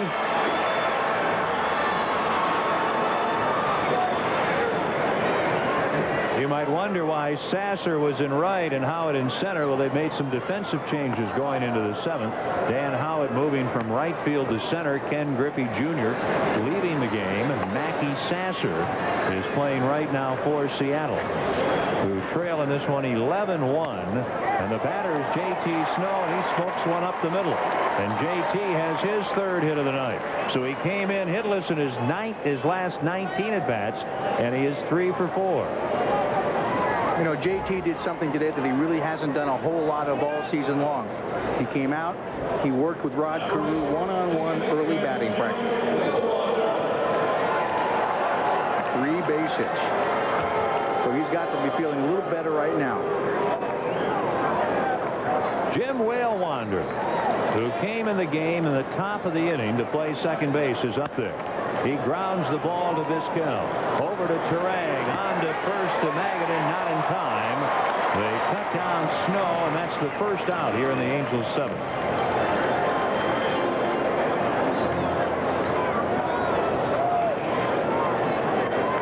Routine ground ball here, but Whalewander has good speed, and it's just going to be tough to turn this double play. And I frankly cannot tell you if Turang has played a whole lot of the infield. He has played some infield. as well as the outfield. Of course, we've seen him here in the big leagues this year in the outfield. But in the minors at Calgary, he played a little infield. He's not totally new to it. Not like Stan Javier. No, I was just going to say that. Yeah. Probably has himself a second baseman's glove. First pitch is a strike to Coria, so is the second. Rod, without a hit tonight, has a couple of RBIs. It is 11-1 Angels here in the 7th. They have at least one hit in every inning, a total of 14 hits. You know, we saw that note about, as Coria strikes out for the second out, about all the run support Leftwich has had in his 2 starts against Seattle. Tonight, 11 runs on 14 hits. In that victory, his first big league victory at the Kingdome, the Angels had 14 runs in that game on 22 hits. So Phil Leftwich happy to get all that support and certainly happy to pitch against Seattle. He hopes it goes this way the rest of his career. First pitch to Polonia is a strike. You know, that's the kind of a number right there when you talk about 14 runs in his last start, 11, 25 in 2 starts. When you talk about Phil Leftwich and how many starts has he made for the Angels? This is number 10. It makes his runs per start number look pretty good, because in 2 starts against Seattle, it gives him at least an average of 2.5 a game, doesn't it? I think so. Which means that those numbers can be a little deceiving. 2 strikes on Polonia.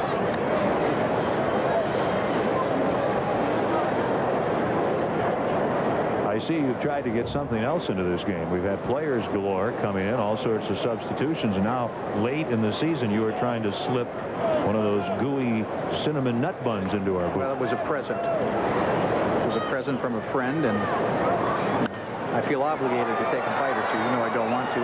Knowing, however, you will finish it for me as soon as the 3rd out is made. Well, I've noticed that it's here. Let's put it that way. You were not able to slip it in. Obviously, the vice president of the Ken Brett fan club coming by. 11-1. The Angels have the lead here in the 7th inning, trying to take 2 out of 3 in this series from the Mariners. The Angels off tomorrow. Texas in this weekend. Friday night, Nolan Ryan pitches for the Rangers. That'll be a 7:35 start, remember, on Friday night. Chuck Finley and Nolan Ryan. And we'll be back at 7 o'clock Saturday night here on Prime Ticket. Mark Langston against Kevin Brown. That's a ball. Sunday, the wrap-up game of the Texas series at 1:05. No television. Joe McGrain and Kenny Rogers. And then 4 with the Western Division leading Chicago White Sox before the Angels go out on the road again. Toronto winning that game in Detroit 14-8. So they lead New York by 2.5, Baltimore by 3. And how many times in the second half of the season, Ken, has Toronto suddenly been challenged either by the Yankees or by really any of the teams chasing them, but have never left first place to my knowledge? They turn it up. At least in the last couple of months. They might have quickly after the break. But whenever they've been challenged, they have gone out and established another lead. Polonia strikes out. The game goes to the Angels. Angels baseball is being brought to you by your Southern California Ford dealers and by Pacific Bell, where good enough isn't. We are back at the Big A. It is all Angels tonight. 11-1. 3 home runs for the Angel. A 3-run home run from Chili Davis. Grand slam from Tim Salmon. Solo home run from Greg Myers. And a new pitcher for the Angels as we start play here in the 8th inning. Rookie right-hander Darryl Scott. You see his numbers with the Angels. His numbers much better, of course, with the Vancouver Canadians. But I think the thing that you've got to remember from Darryl Scott, he hasn't played much for the Angels, and in his last appearance, which took place in Toronto, 2 innings, no hits, and 2 strikeouts. A much better performance. Let's see how he comes back off that. So what an outing for Phil Leftwich. 7 innings, allows 1 run. That was in the first inning. 3 hits. Just terrific. 1 walk and 1 strikeout. And Jim Edmonds will lead it off should say Larry Sheets will lead it off here in the 8th for the Angels, and he takes a strike. The Angels with Edmonds out in the middle, out in the outfield, in center, Poloni on one side, Javier on the other. Swing and a miss. Gonzalez and Corey on the left side of the infield. Whale Wander and Snow on the right side. And Scott and Myers, the new battery, here in the 8th inning. And quickly, 2 strikes on Larry Sheets. Bill Hasselman, the catcher for Seattle, on deck. And then Omar Vizquel. 1-2.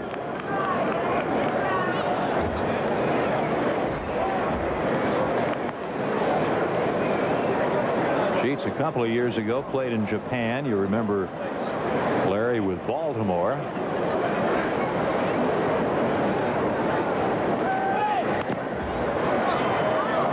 One ball, 2 strikes. You know what I remember about Larry Sheets is when he was with the Baltimore Orioles, outstanding pinch hitter. A guy that could come off the bench, get the job done. Hit 280 at New Orleans in AAA ball this year. 1 ball, 2 strikes.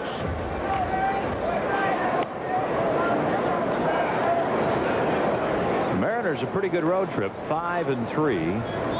This wraps it up here tonight.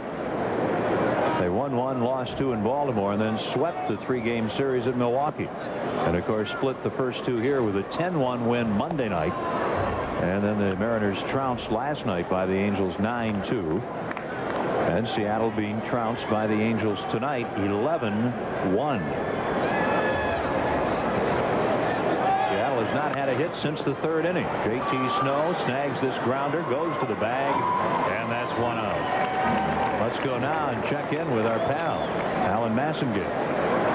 We're outside the Angels locker room. We hope tonight to be talking to Tim Salmon about his first career grand slam, but unfortunately he has injured the ring finger of his hand. He is at the hospital for x-rays as a precautionary measure. We'll let you know if we hear anything before the end of the ball game. Thank you very much, Alan. He is on top of everything, Well, isn't he? I'll tell you what, he's the best. That's the ball on Hasselman. He's got a terrific nose. Have you noticed that? He just has a nose. It's like he's got that 6th sense. He knows what's happening. He knows where the sticky buns are made. He knows where Tim Salmon is. I mean, he covers it all. Unbelievable. He knows where the phone is in the bullpen. He knows this ballpark frontwards and backwards. Edmonds makes the catch, 2 down here in the 8th inning.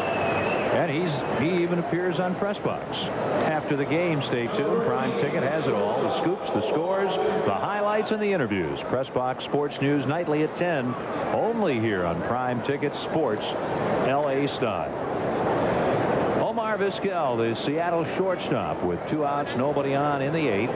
And the Angels up 11-1. First pitch from Scott is a ball.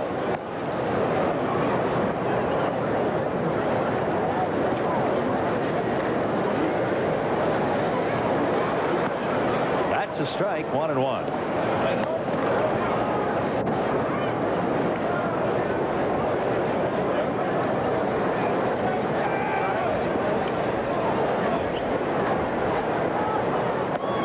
That one tumbles low, 2 balls and a strike.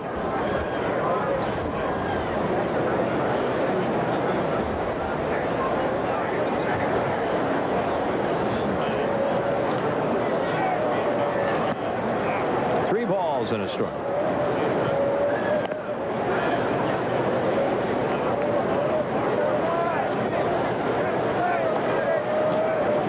And fella is awfully happy to be at the ballpark, isn't he? He got his big stick. Ball hit sharply to short. And Correa throws out Vizquel onto the bottom of the 8th. It's all Angels tonight. Well, 11-1 Angels. That is the hitting coach of this Seattle team, Ken Griffey Sr. Remember 3 years ago yesterday, he and his son hit home runs in the same game. Ken, right in this ballpark. Right in this ballpark. Kirk McCaskill right there. Devon White in center field. Well, that brings back some memories, doesn't it? Next batter, Junior.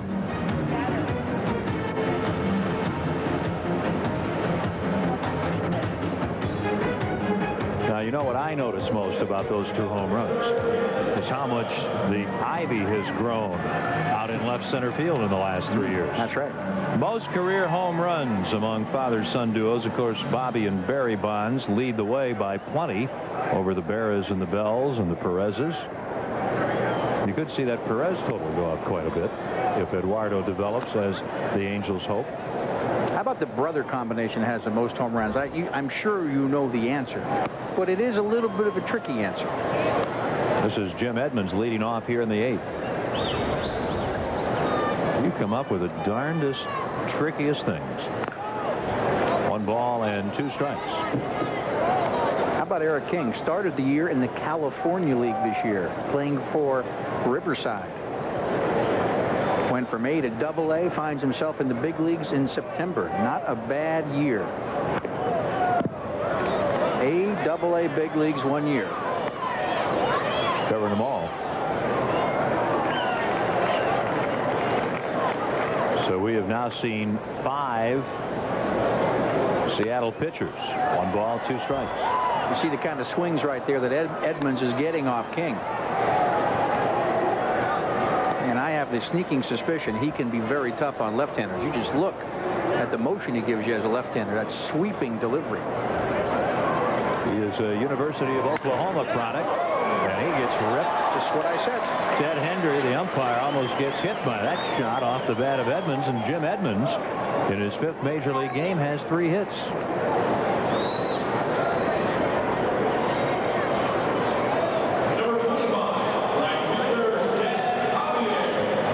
That'll bring up Angels right fielder Stan Javier. Yeah, now the 2 brothers. I could be wrong, but I don't think I am. Hank and Tommy? That's right. Hank Aaron. Tommy Aaron. Sure. Yeah, I don't think a lot of people realize that Hank had a brother who played briefly. Yeah, didn't play long. Played in the shadow of Big Hank. I know what that feels like. I've been in your shadow now for 3 years. Yeah, right. That's what I'm. Of course, the Brett brothers have hit a lot of home runs. Oh, a ton. You hit what? Well, 10? George has 305 or something like that, and I got 10. You hit 1 a team. Yeah. 10 home runs. Oh. And they were really long home runs, I want to tell you. And still good looking at the advanced stage. You got a birthday coming up too, don't you? Yeah, but the only thing good about my next birthday is that it's Saturday. Yeah. And I'm working, of course, but the only thing good about my birthday is when you're 45 years old and you're a retired baseball player. Believe it or not, 2 weeks after my birthday, I can collect a pension. Here's a drive to left center. That'll get down. Javier has it. It'll go all the way to the fence. Here comes Edmonds. They're going to hold him up. He stops at third. It's a double for Stan Javier. So the Angels in the 4th spot have from Salmon a walk, a single, and a grand slam home run, and from Javier a single and a double.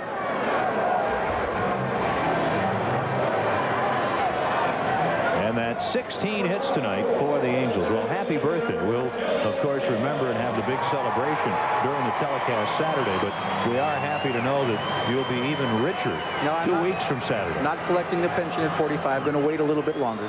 Oh, okay. They say it gets bigger every year. I can imagine. How about Chile? Nobody out. Sacrifice fly, which would be his first of the year, would get him his 100th RBI. 3-run homer in the 1st inning. Gave him 99. Since he's lined to left, single, and fly to right. His average at 241. Runners at 2nd and 3rd. Nobody out. And King throws it low, and it's 1-1. We have seen Tim Leary, Steve Ontiveros, Eric Plattenberg, Jeff Nelson, and now Kevin King.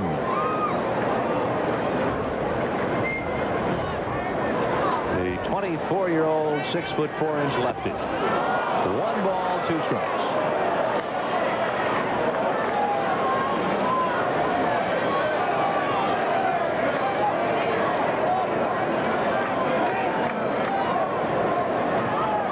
King has to know a little something about the Angels. He spent all of 1992 out at San Bernardino in the Class A California League.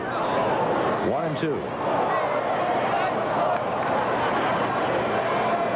And here he is in the Big A.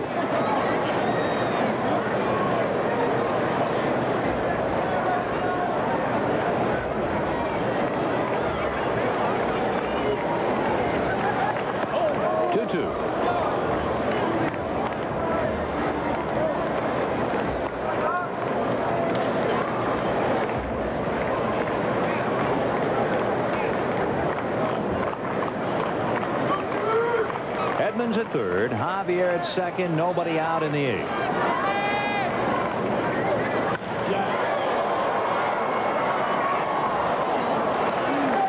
Chicago leading the West, batting in the 11th inning at Kansas City, 6-6. Texas has already won, and of course they started the night 3.5 behind Chicago. Kansas City started 6 out. So Texas finished having to be rooting for Kansas City, because if the Royals win, obviously Texas would be back to 2.5 out of first in the Western Division.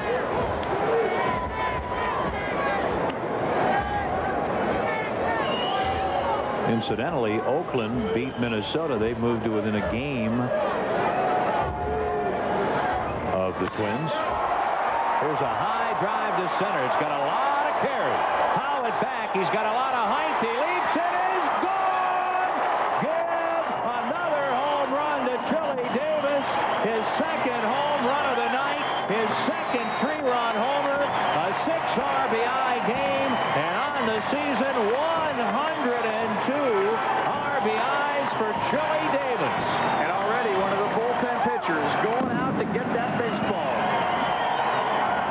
Chili Davis, first time in his career he has had 100 RBIs. Buck Rogers, I'm sure, very happy for him. And Chili got to be very, very happy himself. Big, big year for Chili Davis.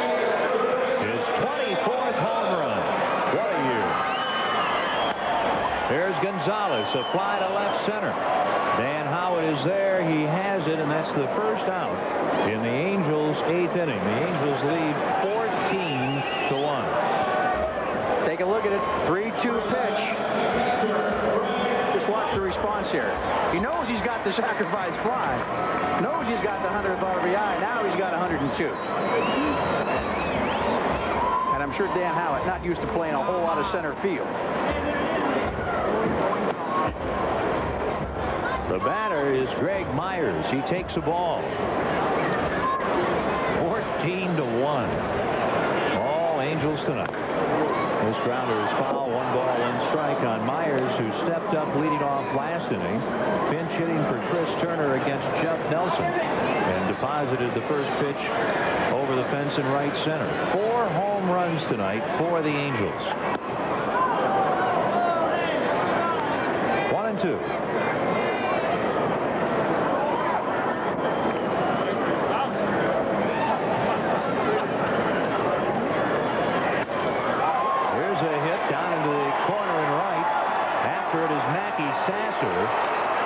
His throw to second base nowhere near in time, and a double for Myers to add to his home run. That's 4 hits for the Angels here in the 8th inning, and they have 18 total. I got to start chewing on my shoe here in about a minute. I said that it looked to me like Kevin King was going to give left-handed hitters trouble. Well, not so far. 2 for 2 the left-handers off King. J.T. Snow, batting left-handed until now, has had 3 hits tonight. And there's a strike. 15,617. And Buck Rogers' team has given them quite a show, leading 14-1. Looper to right. And that'll fall a base hit. Myers had to wait to see if it would be caught and only can go to third. So a single for Snow, 1 a night. JT, 4 hits. 5 hits in the inning now for the Angels. That is more hits than the Mariners have in the entire ball game. Sammy Ellis out to talk to the pitcher. That is with only 3 hits. They have not had a hit since the 3rd inning. And Lee Elia a little sleepy. I wonder if Lou called it a night. Certainly would have wanted to if he hasn't. First 4-hit game of J.T. Snow's young big league career. And remember, Brian Turang out in left center. Back in the 4th inning, had to make a dazzling catch. Otherwise, Snow would have had a 5-hit game. The first pitch is a strike to Jim Whalewander, who hit into a force out last inning in his first at bat.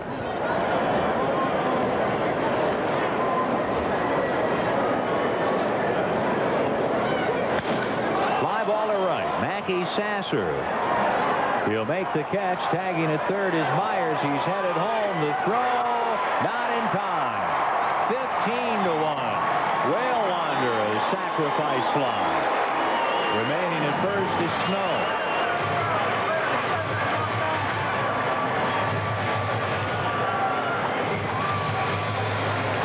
Throughout the second big yawn that Lou has given out the last minute or two. But hey, let's face it, it's late in the season, and even over the course of 162 games, you are going to get blown out a certain number of times. It's just a fact of life. This is the 3rd big inning the Angels have had. And here's Rod Coria. Ball 1.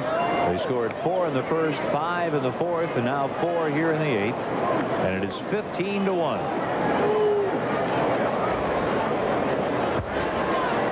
Willie Davis, 2 homers, 6 RBIs. Tim Salmon, a grand slam home run.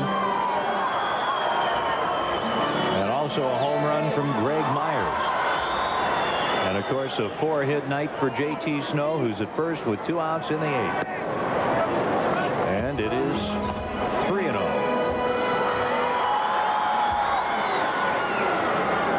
Seventh time in his career that Chile has homered from the 2 different sides of the plate in the same game.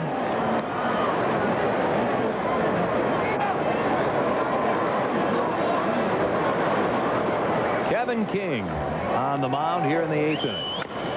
Chopper, Vizquel, and there's the force out on J.T. Snow. Now it's on to the 9th inning. Chili Davis has had a great night, and it's 15-1 Angels.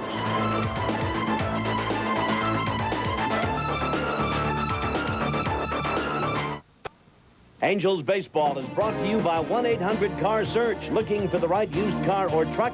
Call 1-800-CAR-SEARCH to find exactly what you're looking for in just minutes. And by Pontiac and your nearby Pontiac dealers. We are driving excitement.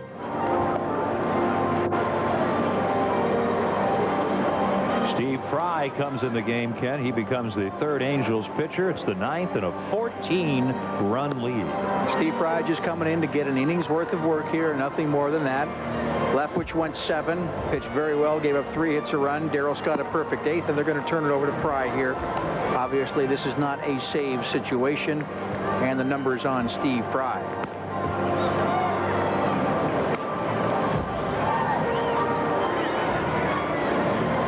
This copyrighted broadcast is presented by authority of the California Angels and is intended solely for the private, non-commercial use of our audience. Any publication, reproduction, retransmission, recablecast, or other use of the pictures, descriptions, and accounts of this game without the express written consent of the California Angels is prohibited. In the 11th at Kansas City, the White Sox have scored twice. They lead that game 8-6. If they hold on, they'll lead Texas by 3.5.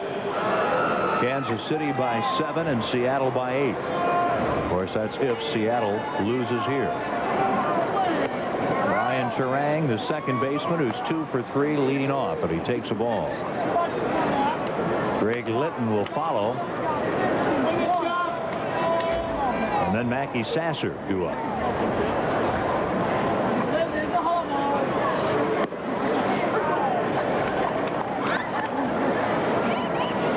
One ball, 1 strike on Turang. The other hit belongs to Brett Boone. 3 total for the Mariners. Boone has left the game.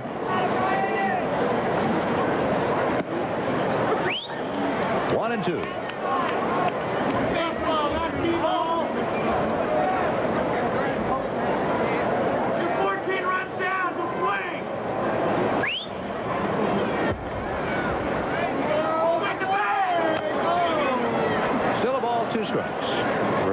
that Nolan Ryan will pitch here. We hope you'll come out. There'll be no television. Nolan Ryan pitches for the Rangers here at the Big A Friday night. Chuck Finley going for the Angels. And Saturday night we'll be here, the Rangers and Angels. Hope you'll join us at 7 o'clock on Prime Ticket. Mark Langston and the fine Texas right-hander Kevin Brown. That is Saturday night. Look out, lashed into the visiting dugout. Can't be hanging your head even when you're losing big 15-1. You gotta watch what you're doing in that dugout.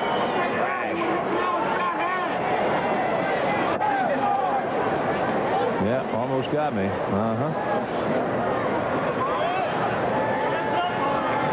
ball's been hit a few times, hasn't it, behind the heads of those players. Turang takes it, 2-2.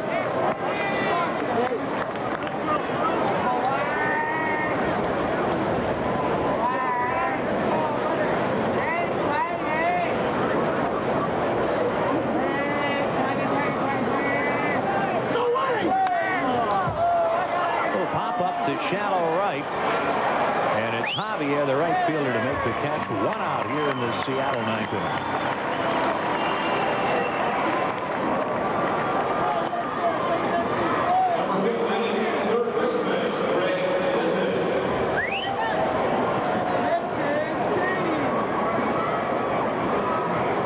Here is the Mariners' third baseman, Greg Litton, the one-time National Leaguer.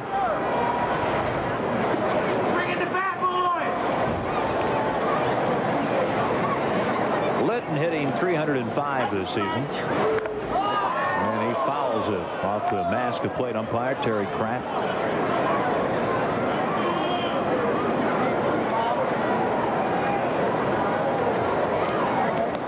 Well, this ball is just a ricocheting blast right off the mask there. Boom.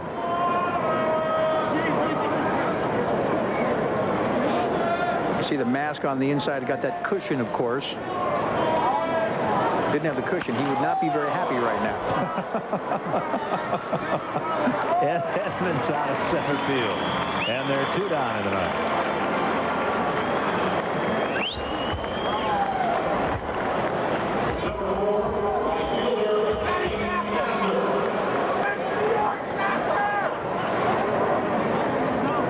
Mackey Sasser, the Seattle right fielder, the one-time National Leaguer, hitting .230, hadn't hit much lately.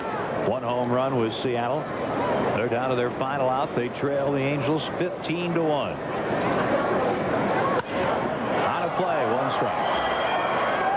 This is the Angels' final homestand, so we hope you'll be out often. 3 this weekend with Texas, 4 starting next Monday night with the Western Division leading Chicago White Sox. It's been a long night for that man, Lou Piniella, the manager of the Mariners. Got a long night ahead of him. Yeah. Going home. Game will be over in about a minute, probably about 10:25, 10:30. The bus will leave here to Ontario. That's no easy drive. That's where most of the teams fly in and out of. That's another 30, 40 minutes. 2.5-hour ride home. Long night. And a game tomorrow against the Royals. Well, the Royals are at bat now, what, in the 11th inning in their place. It's going to be a longer night for Kansas City. Chili Davis has had a wonderful night. 2 homers, 6 RBIs. The man next to him, Mark Langston. He's the fellow we'll see pitch for the Angels on Prime Ticket Saturday night. The Angels about to take 2 out of 3 in this series from the Mariners. Here's a fly. Edmonds going after it. He's got a ways to run, and he makes the catch, and the ball game is over. Seattle does not get a hit after the 3rd inning. Phil Leftwich wins it. Tim Leary is the loser. 15-1 is the final. Chile has a big night. 4 homers in all for the Angels. And we'll return to the Big A after we let you know that our player of the game is, in fact, Chili Davis, our Pacific Bell player of the game. He now has 102 RBIs this season. Ken and I will return. Alan will be along next. Stay with us on Prime Ticket.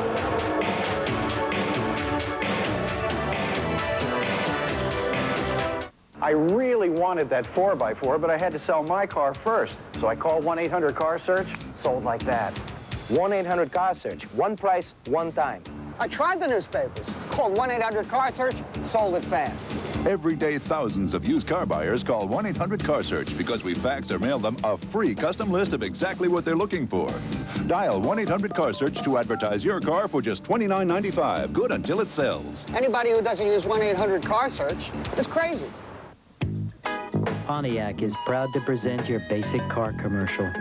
Okay, here's the famous taking the curve shot.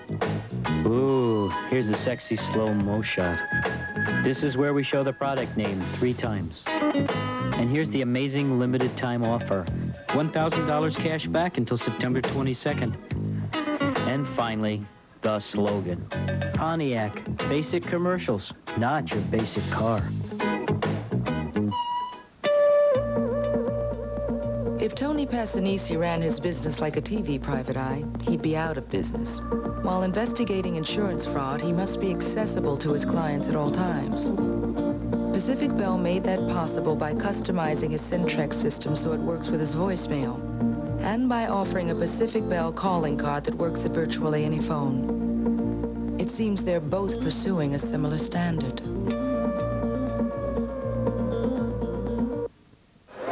No power shortage in Anaheim tonight as California wins 15-1 over Seattle. And with me, the man who had 6 RBIs, 2 3-run home runs. Chili, an incredible night. You were seeing the ball obviously very well tonight. Well, yeah, I swung the bat pretty well. The outs I made, I hit them pretty hard. And, you know, that's a goal that I've always wanted to reach. I've always wanted to drive in the 100 runs. Regardless of whatever else you do, if you drive in runs, you're a valuable player. And, you know, I can't take all the credit for the 100 RBIs. I had some guys in front of me that were constantly on base this year. And they made it possible. You know, Chad Curtis, Louis Polonia, Tim Salmon, when JT was out, I mean, they were always on base, and that gave me the opportunity to drive 100 runs this year. Well, we got the ball right here, and your guys in the bullpen took care of him because he, like he said, he always wanted to go over 100, and he's now got 102. Another point, that is the highest output for a DH here in Anaheim for the Angels ever, and that must make you feel good because when they brought you in to drive in the runs, and you've done better than anybody. Yeah, well, you know, I'm pleased with that part of my game this year, and you know, I promised my brother this ball, and I'm gonna give this to him, so you can't hang on. He wouldn't let me hold on to it. He wouldn't let me hold on to it too long. Well, talk about what it's like now with this lineup as you go down the stretch, because we're seeing a lot of young faces, but you've also got the future decisions to make in terms of your option year and what's going to happen. So you're also still trying to do your best and have the same kind of output you've had all year, right? Yeah, well, regardless of what happens, I just want to let it be known that I'd like to come back here next year for sure. I think we have a very good young ball club. We're not going to use that excuse again next year. We're going to play to win next year. I think we've got a chance to look through our minor league system and see what we have.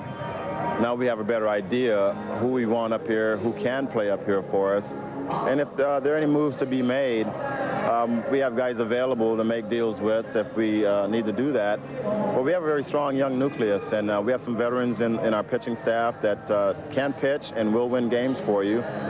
And I think next year we should come back and have some fun, not only for a half a year, but for the whole year. Well, Chili, congratulations on your night. This team needs a guy like you around with that kind of inspiration, that kind of positive talk.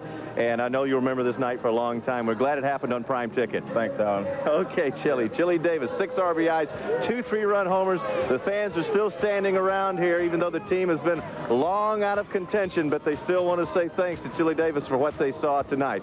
15-1 is the final once again. Coming up next year on Prime Ticket, Press Box. Larry and Glenn will be along to bring you all the day's news, including a trip out to Raiders camp. The Raiders are undefeated.